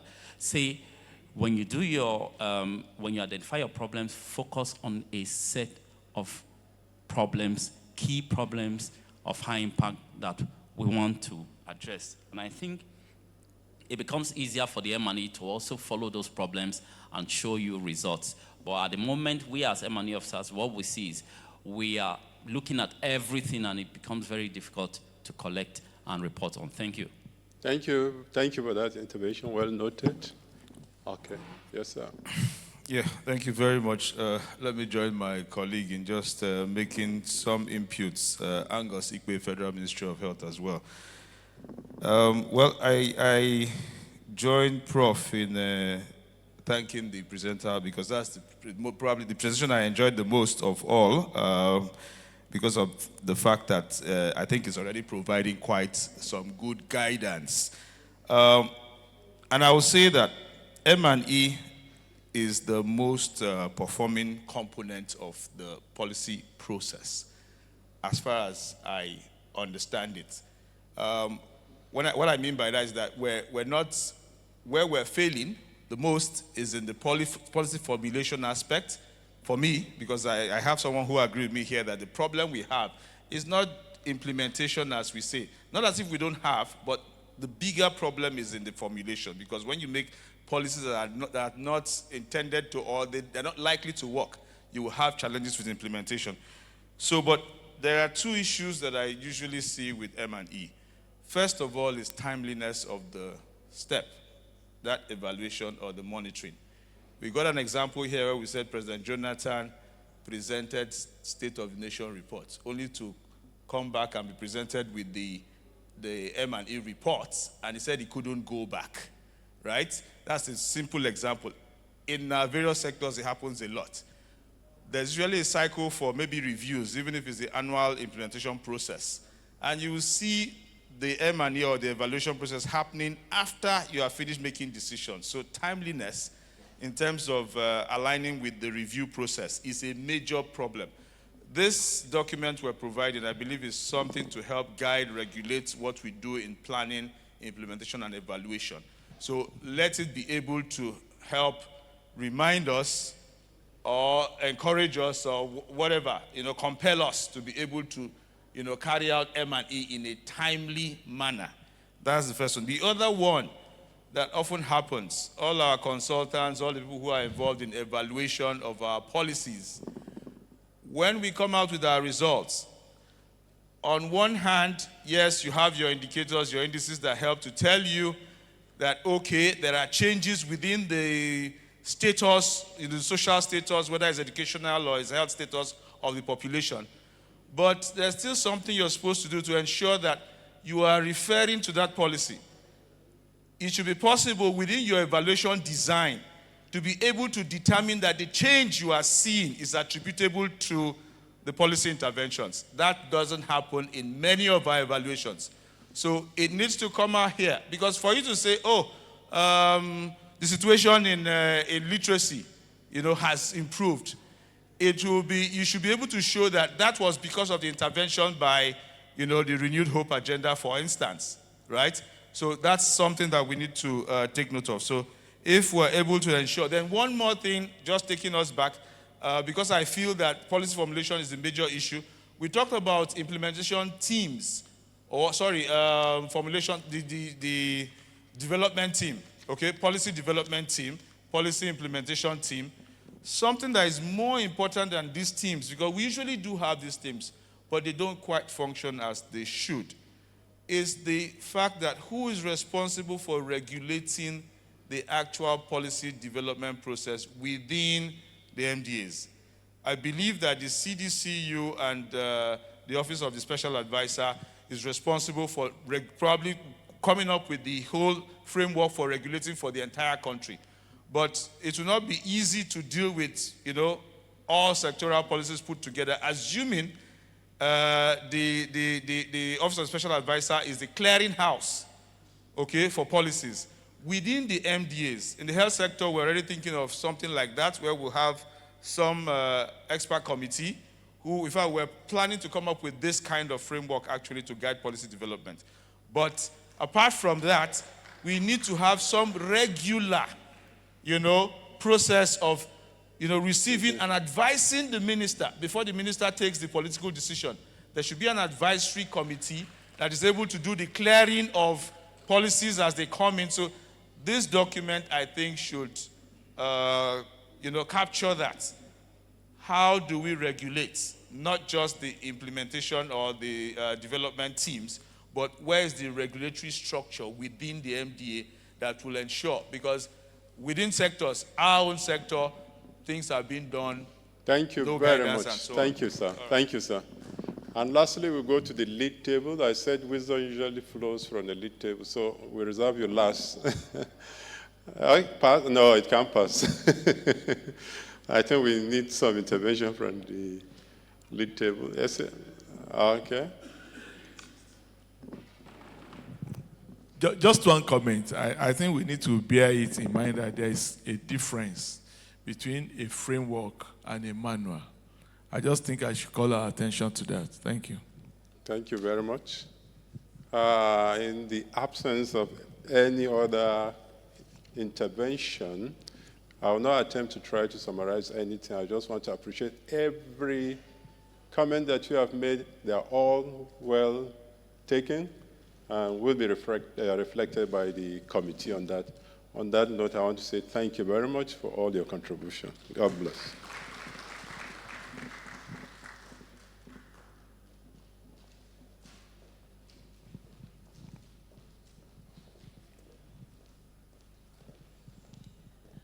Thank you, Dr. Musa Omar, for that interactive session on policy monitoring and evaluation. It's not enough to develop policies. We must monitor and evaluate, and although they may be used together, they are not the same thing. Right, ladies and gentlemen, yes, please, kindly give him another round of applause. Thank you. Right, next up, gradually, we're wrapping up 2 more speakers. one more speaker and it's interactive session, and we'll call it a day. So thank you for keeping the faith with us. The next speaker will be taking a look at an overview of Chapter 5, Section 5, which is Policy Review and Revision. It's by Mr. Matthew Omolade, and he is a system, institutional, and organizational development specialist, currently consulting on organizational development and human resource. He's a renowned consultant, a resource consultant, and he is with LessRack Consulting in Lagos. Ladies and gentlemen, please put your hands together for him. You have 15 minutes, sir. Thank you. Yes. We'll see. All right.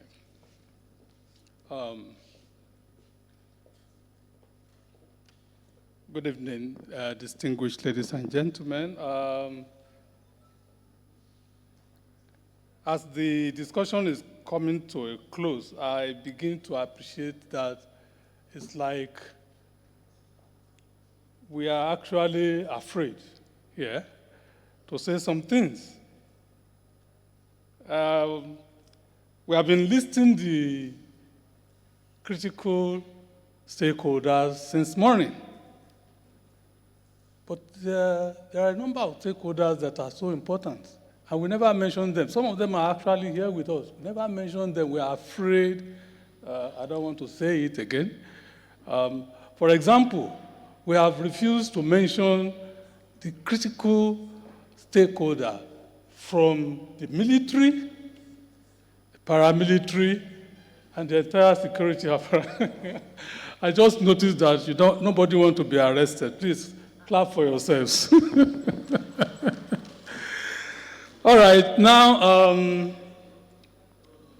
this section is the logical conclusion to the policy-making process. Please, this thing working? I've been pressing it.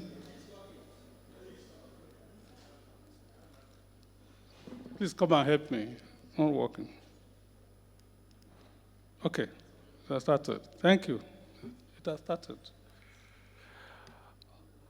Policy review and revision is a logical conclusion to all our discussions since morning.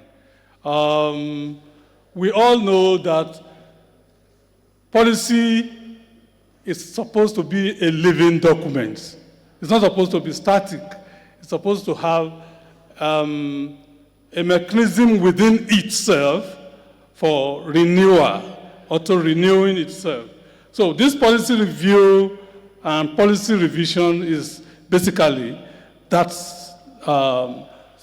aspect of the policy cycle that enables the policy to renew itself. There are a lot of reasons why a policy needs to be reviewed. We just listed some of them there you are seeing. It could be as a result of monitoring and evaluation recommendation. Of course, the policy can become very obsolete. It is no longer relevant, or the policy failed to do what it was formulated to do, or a policy begins to have negative impacts, and we need to stop it. Or maybe something happened externally, like the COVID-19, or any other thing that necessitates a policy review, or some policies do have lifespan. So that could be, some of the reasons why we need to review our policies. Now, policy review is to ensure that the policy document is up to date, realistic, and responsive. The policy is not supposed to be static, okay? Now, to promote a culture of constant self-renewal, I've said that, and then to ensure that policy is doing what it was formulated to do.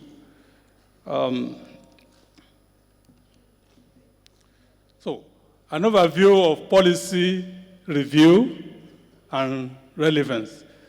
So when we're doing policy review, what we are doing basically is to check or examine the policy for either relevance, effectiveness, efficiency, or, impacts. What impact is it making? Is it making any difference? So we are doing that, like I said, because we find a need to update or to review or redraft. So that's the second part of it, the policy review and policy revision. Now, it is important for us to know that this very activity, policy review and policy revision, has a feedback link to the policy formulation stage. Because whenever you do a review, you have to do an element of redrafting the policy. And that is the stage of policy formulation. And then it creates a spiral from there. It gets back to implementation, and then policy evaluation, and so the cycle go on and on that way. Now, here are the stages. Now, if you have the document with you, you will find these stages in details at page 127 of your document. I have seen some documents, there are no pages, but some have pages. But towards the end of chapter 5, you'll see it there.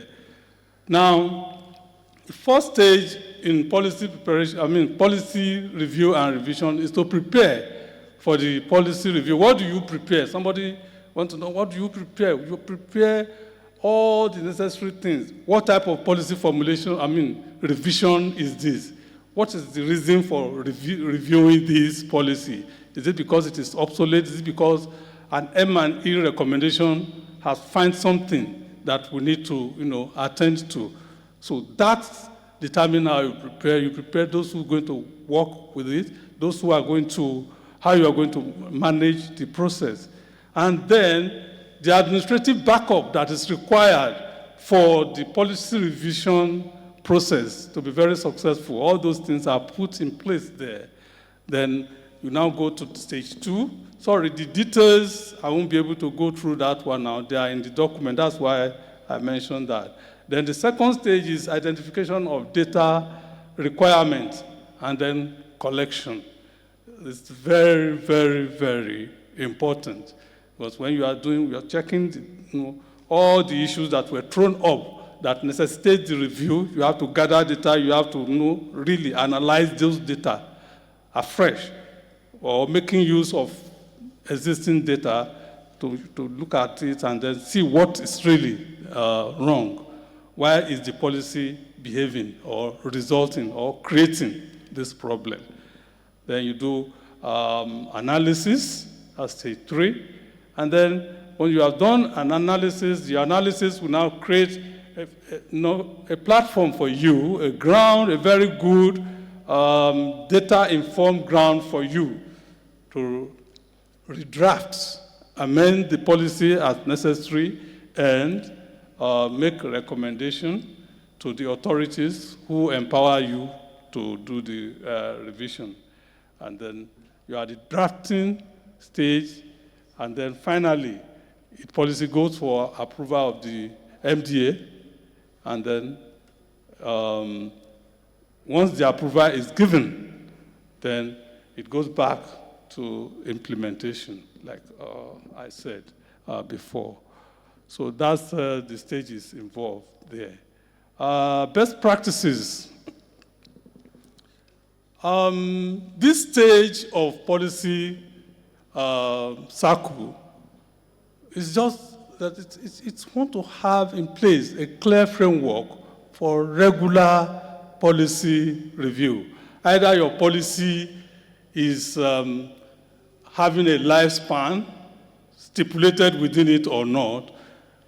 We just want to be sure that at a particular point in time, we stop and then, look at how to renew, how to improve, how to innovate something within the policy document, ensuring meaningful stakeholders' engagement, inclusive stakeholder this time around, not leaving out anybody, and then using reliable data, evidence to inform review and then revision, fostering a culture of continuous improvement, building capacity and expertise in development, and ensuring inclusion and transparency and accountability in the whole process. So, common challenges that we have experienced in Nigeria is that there appears to be limited capacity and resources for this particular activity.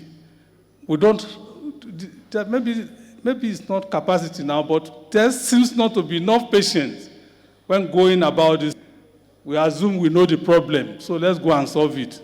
Critical analysis is skipped most of the time. We know that most time, bureaucratic red tape negatively impacts capacity or ability to review policies, slows it down. Weak institution, I think that was mentioned by one of the contributors before we went for lunch break. Our institutions are not strong enough to consistently, it's not that we are not able to do it, but to consistently ensure that some of these things are done. I think that's a very big problem. And until now that we're talking here, we think that coordination of policy is weak generally in Nigeria. So, Madam, thank you very much for the good work you are doing. And we are looking forward to the best results from this to strengthen the process. Thank you very much. Corruption and political interference. Okay, I'm through. This is the last slide. Don't worry. Corruption and political interference. I mentioned this point, somebody said I should explain. I thought, okay, I'm not explaining it because when we are looking at corruption, people think it's about money. No, the corruption we mean here is that when you're doing policy formulation, there are usually some arm twisting to the extent that we want the policy to reflect what I want, not what is good, okay, for the whole country. There is somebody will say, go and formulate this policy, but don't go to this area, don't touch it at all. Whereas that's where the problem is. No-go area. So that's what we mean there, okay? Poor data quality, inadequate stakeholders. Solution, we need functional capacity building. And tea break discussion there, please just allow me to say this. Tea break discussion there, flag an issue to buttress this point. We have built capacity of people for M&E, for policy formulation, for policy review, for policy evaluation, everything. Then just a month after we have strengthened them, then all of them were transferred from that particular MDA at a time.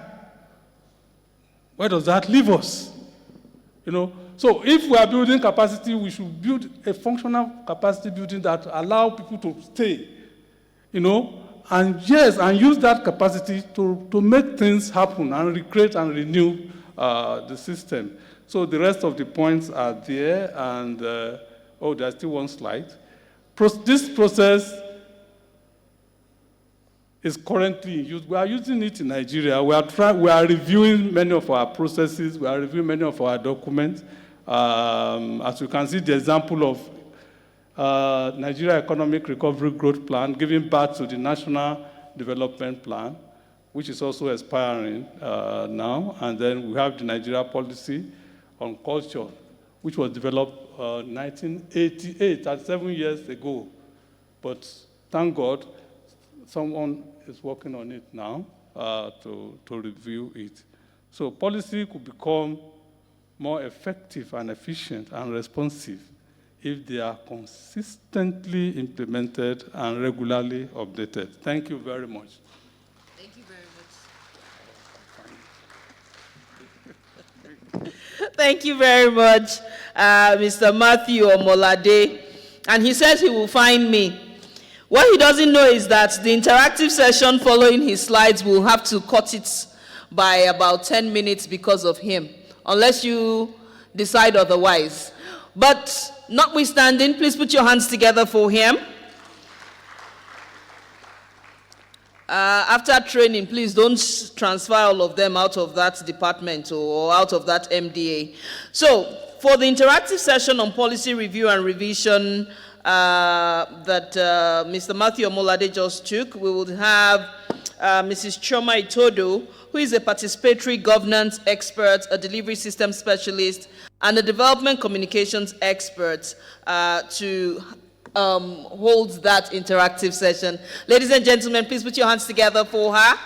I want to say 30 minutes, but he's used most of your time. No problem. Thank you. Thank you very much. Good evening, Special Advisor to the President, Policy and Coordination, and Head of the Central Result Delivery Unit. Good evening, everyone. And I was just talking to the director. I said, if you are still here, then you know that you're a nation builder. We are very few of us.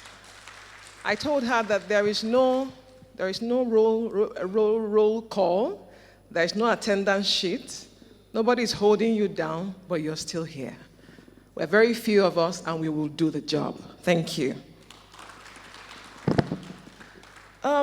My job is very simple, and my time frame is less than 30 minutes. I will just ask a question. If you received pages 121 to 137 as a circular from the Office of the Special Advisor to the President, and you were told that for your policy review, you must abide by this, and if you don't, you'll be sanctioned. Will you be fine? If you're fine, we go home. But if it's not okay by you, what are those things you think you need to let us know based on your context so that we will take it back and rework this section to make sure that it suits you who will be using it in the coming days? So please, from every side, if you have any comment as to what you think we should do to improve on the document, please let us know. Okay? Who has a microphone, please? So we have one person here. Any other person, any other hand? Okay. Thank you. Good evening again. I think it's a great document. I just wanted to say if we can add just a subheading on triggers of policy review or revision, because we went from definition and straight into the steps, but we didn't touch on what triggers this process, whether it's a national emergency or the sectoral innovation or policy expiry or life cycle, something triggers the process. And so you can capture that in that first page. That would be helpful. Thank you. Thank you very much, Chairman. We share the same name, though. Thanks. Then the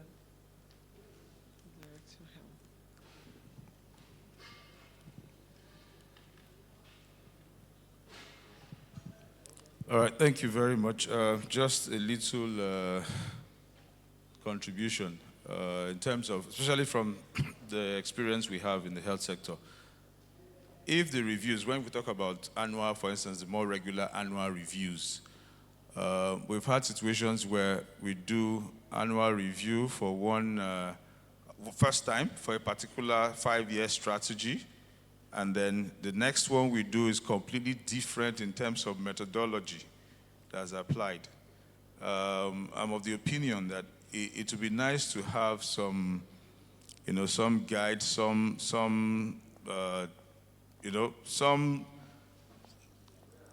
guidance that allows you to do this thing in a very simple fashion, because you have a situation where experts or consultants and people within the system are having serious arguments to the level that maybe the person who's giving the job drops the thing and doesn't want to continue with it because of disagreement in terms of how they should go about it. So the approach to carrying out this very regular, not the longer term evaluation, where you're probably looking at things at the end of the period, or if it's a running policy and if you have a regular period of reviews, maybe if you say every 5 years or something, but the one we do like annually, the simpler it is, the better. It helps us to accomplish these things in good time, because within the sector, we're supposed to do the next annual cycle of planning, maybe around July.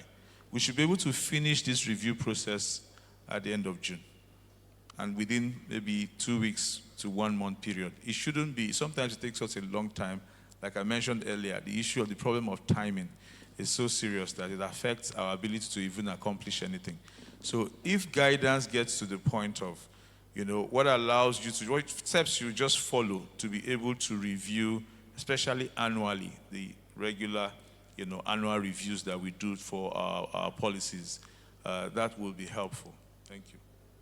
Thank you very much. Okay.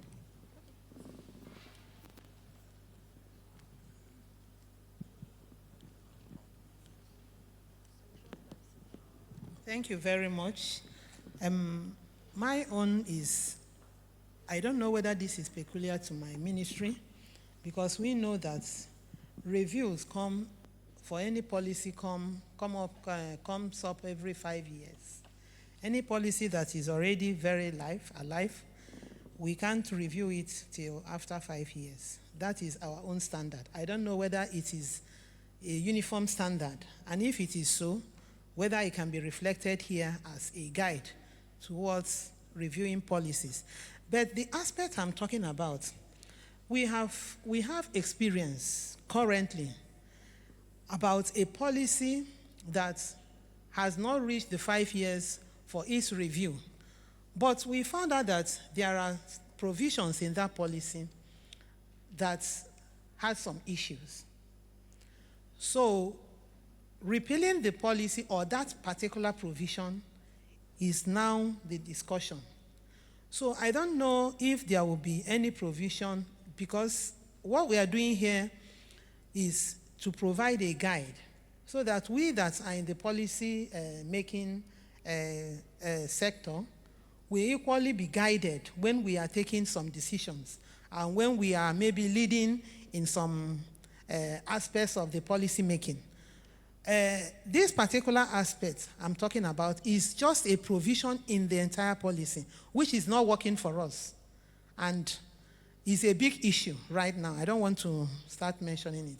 It's a very big issue in the sector that the honorable ministers, both of them, are trying to a way of getting out of it. So though the policy itself has not outlived its term, but is there any guide for us to say, yes, this policy has to stay for this number of years before anything can be done on it?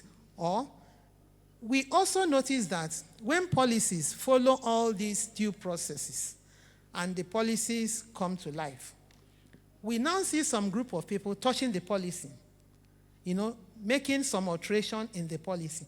And I keep on telling them, before you can talk to this policy, it must go through the circle again. There must be stakeholders engagement. So I hope that this section of policy review will all capture these my concerns, because it's a very big challenge to me as we speak. Thank you. Thank you very much. One last person from this side, then we'll now go to this other side.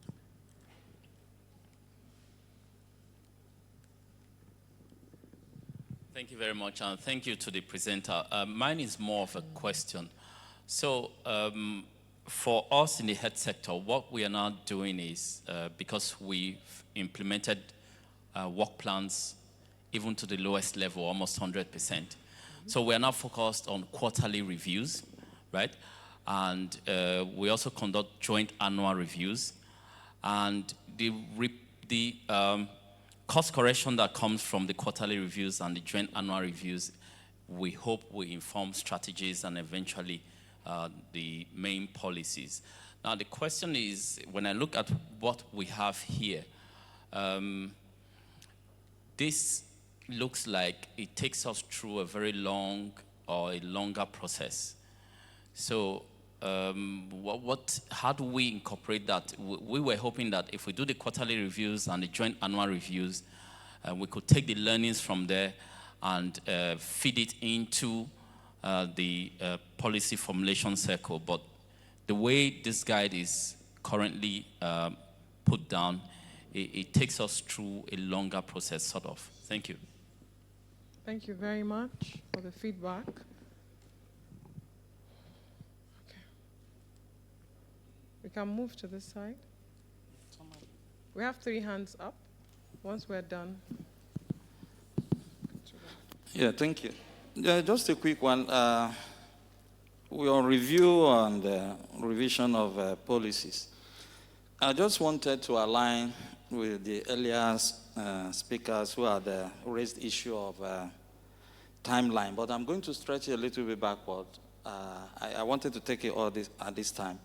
With the M&E, I expected there should be a timeline for monitoring and evaluation, because the outcome of that exercise is critical for the review and revision. And thank God it's captured there as one of the critical source of data for you to go into review and tying it with earlier comments made about concerns of budgeting.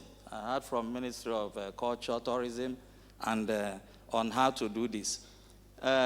Entirely about this, because if you're reviewing, you're coming in with a modified policy. It comes with some cost also.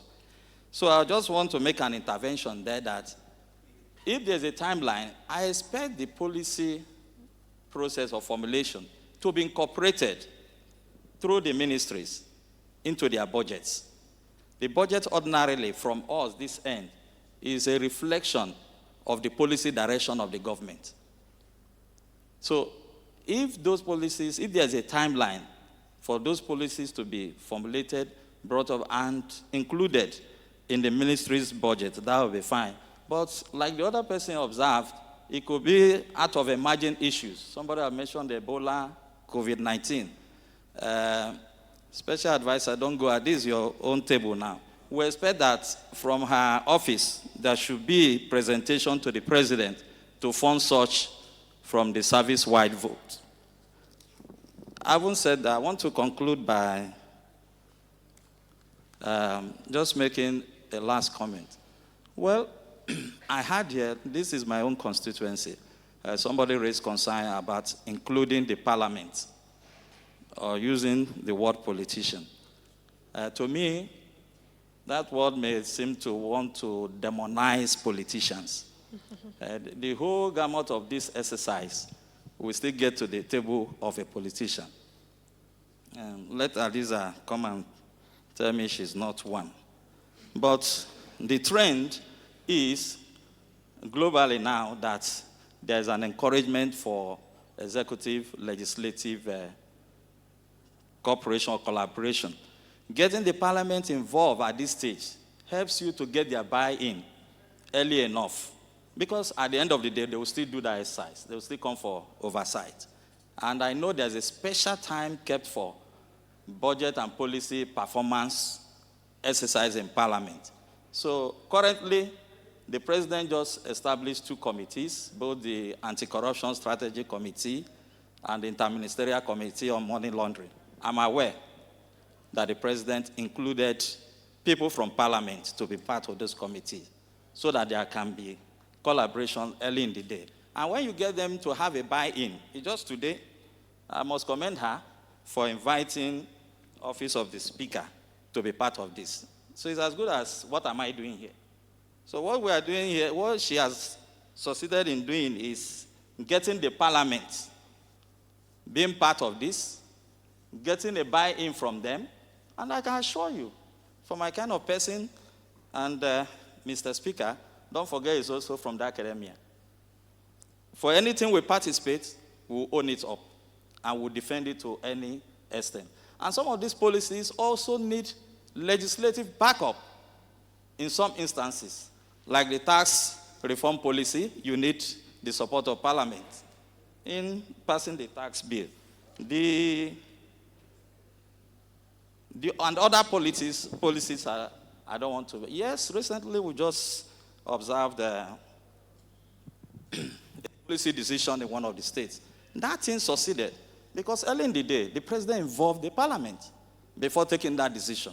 And that's why you see the steps that we are taking. Because we were part of it, we have a duty to defend it because we had opportunity to raise our concerns about it, and those concerns were addressed as so it's always good to engage Parliament where necessary so that there can be partnership. But having said that, I want to say that Thank you. the review and revision exercise are part of this. And Madam, I observed that this document only stopped at chapter 5. We were expecting the area of regulatory compliance, legal and regulatory would have come in, because that is where we also have a role to play. But having said that, I think I will stop here. Thank you. Thank you very much, sir. Thank you.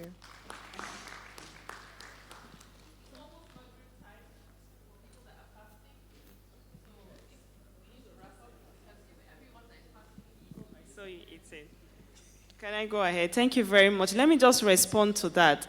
If you do remember, earlier particularly in chapter 1 or session 1, I highlighted that I do like the fact that they brought up political evaluation assessment, where the interest of politicians is carried along. So my suggestion on not understanding the role of Parliament was specifically for M&E. Not that we are taking out Parliament or legislators completely from policy formulation. No, we can't do that. I won't suggest that. So it was. So I like that you mentioned where necessary. Thank you. Right. Please, Chinenye, I will omit you because you have spoken before. That person at the behind, please. Can you help me give so that we can round up? Sorry.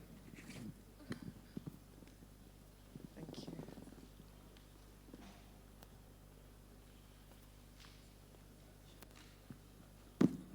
All right, thank you very much and good evening.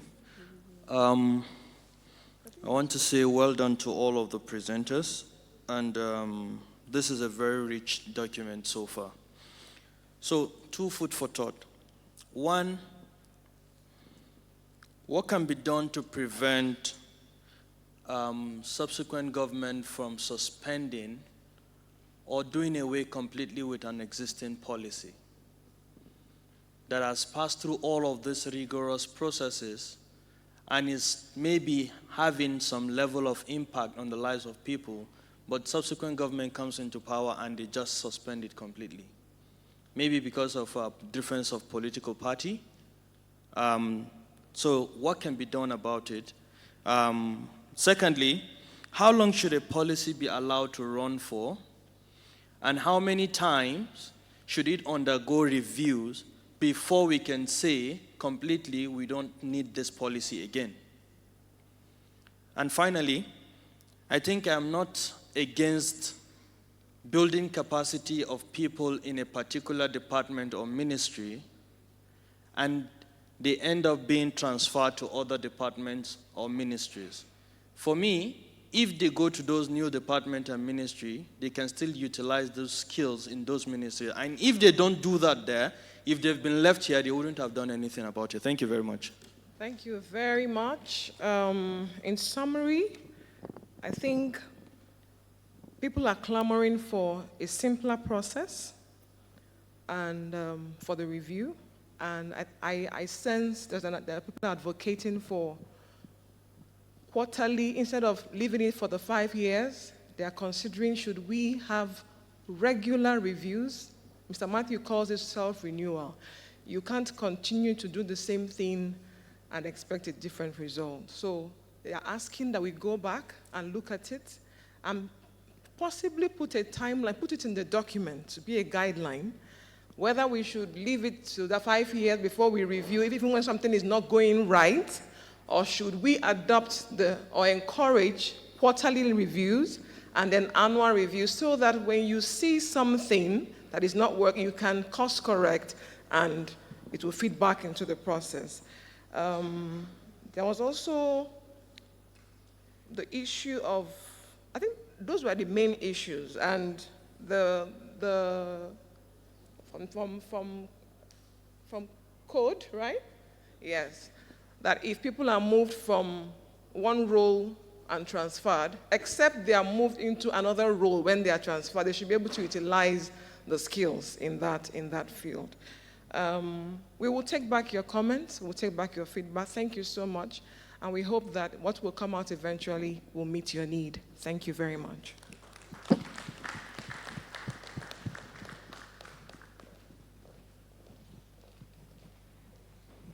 Thank you very much, Mrs. Chioma Itodo, and I dare say that she deserves another round of applause because she kept to time and even gave us some time to, quickly wrap this up nicely. Thank you very much. Right, well, if you're eager to break your fast, the time is almost here. In any case, it's time to wrap this up nicely. Makeway Media, thank you for making the sound good. But I won't be giving the vote of thanks. The vote of thanks will be given by Dr. Aishatu Kabir, who is a first-class degree holder in economics. She holds a master's in economics, and then she holds a PhD in economics. She has worked as a management consultant for KPMG Nigeria and as a global trade advisor for Deloitte Nigeria. She's currently the special assistant to the president on delivery and coordination. She has extensive experience in management consulting and public administration, and I dare say her father is very proud of her. Thank you. Good evening, everyone. I guess there's no need for wrap-up. We've had wrap-ups at the end of each session. I just want to say on behalf of the Office of the Special Advisor to the President on Policy and Coordination that thank you. I know thank you does not really cover how much work has gone here today. In summary, I want to reiterate that today we've been able to review our framework, we've refined it, and we've enriched it from your comments and your interactions. I want to especially say thank you to members of the drafting committee, to our partners at NIPS, FCDO, and NESG, and to our colleagues who are represented from the departments of PRS, the academia, CSOs, and private sector. Special thank you to the Secretariat today. They've been quite helpful and resourceful, and everybody here present. This session is not the end, it's the beginning of a new phase, and we look forward to working with you. As we wrap up, just one short activity, 3 seconds of your time, just to consider that we have indeed validated this session. So I want all of us to clap just once at the count of 3. If it's more than once, that means we've not validated. So 1, 2, 3. Thank you.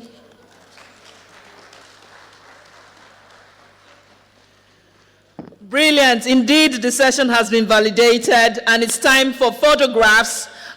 Please, for as many as have stayed with us this long, please, let's start with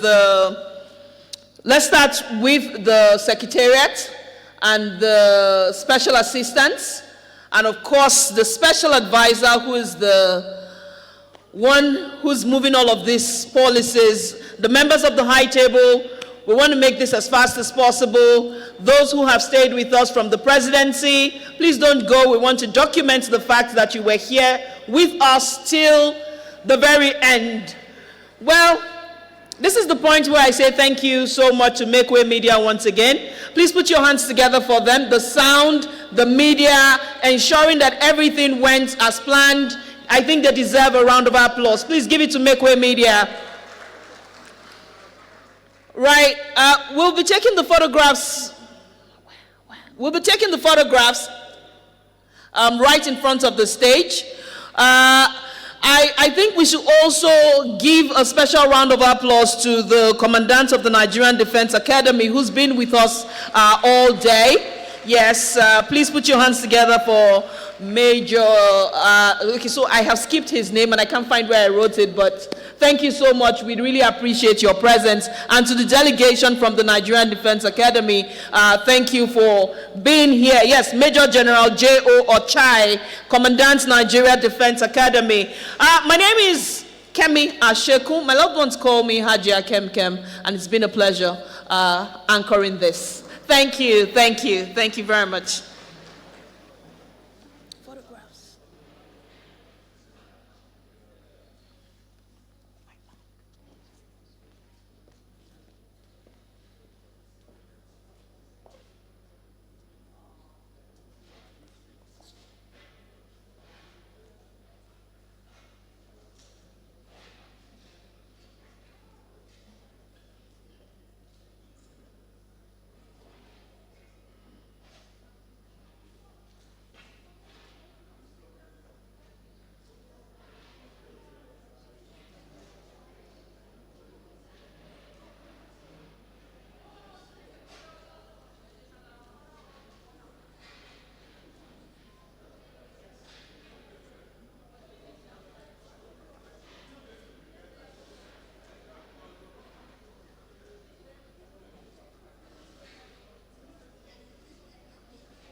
Please, dinner is served and we've made provisions for takeout packs as well.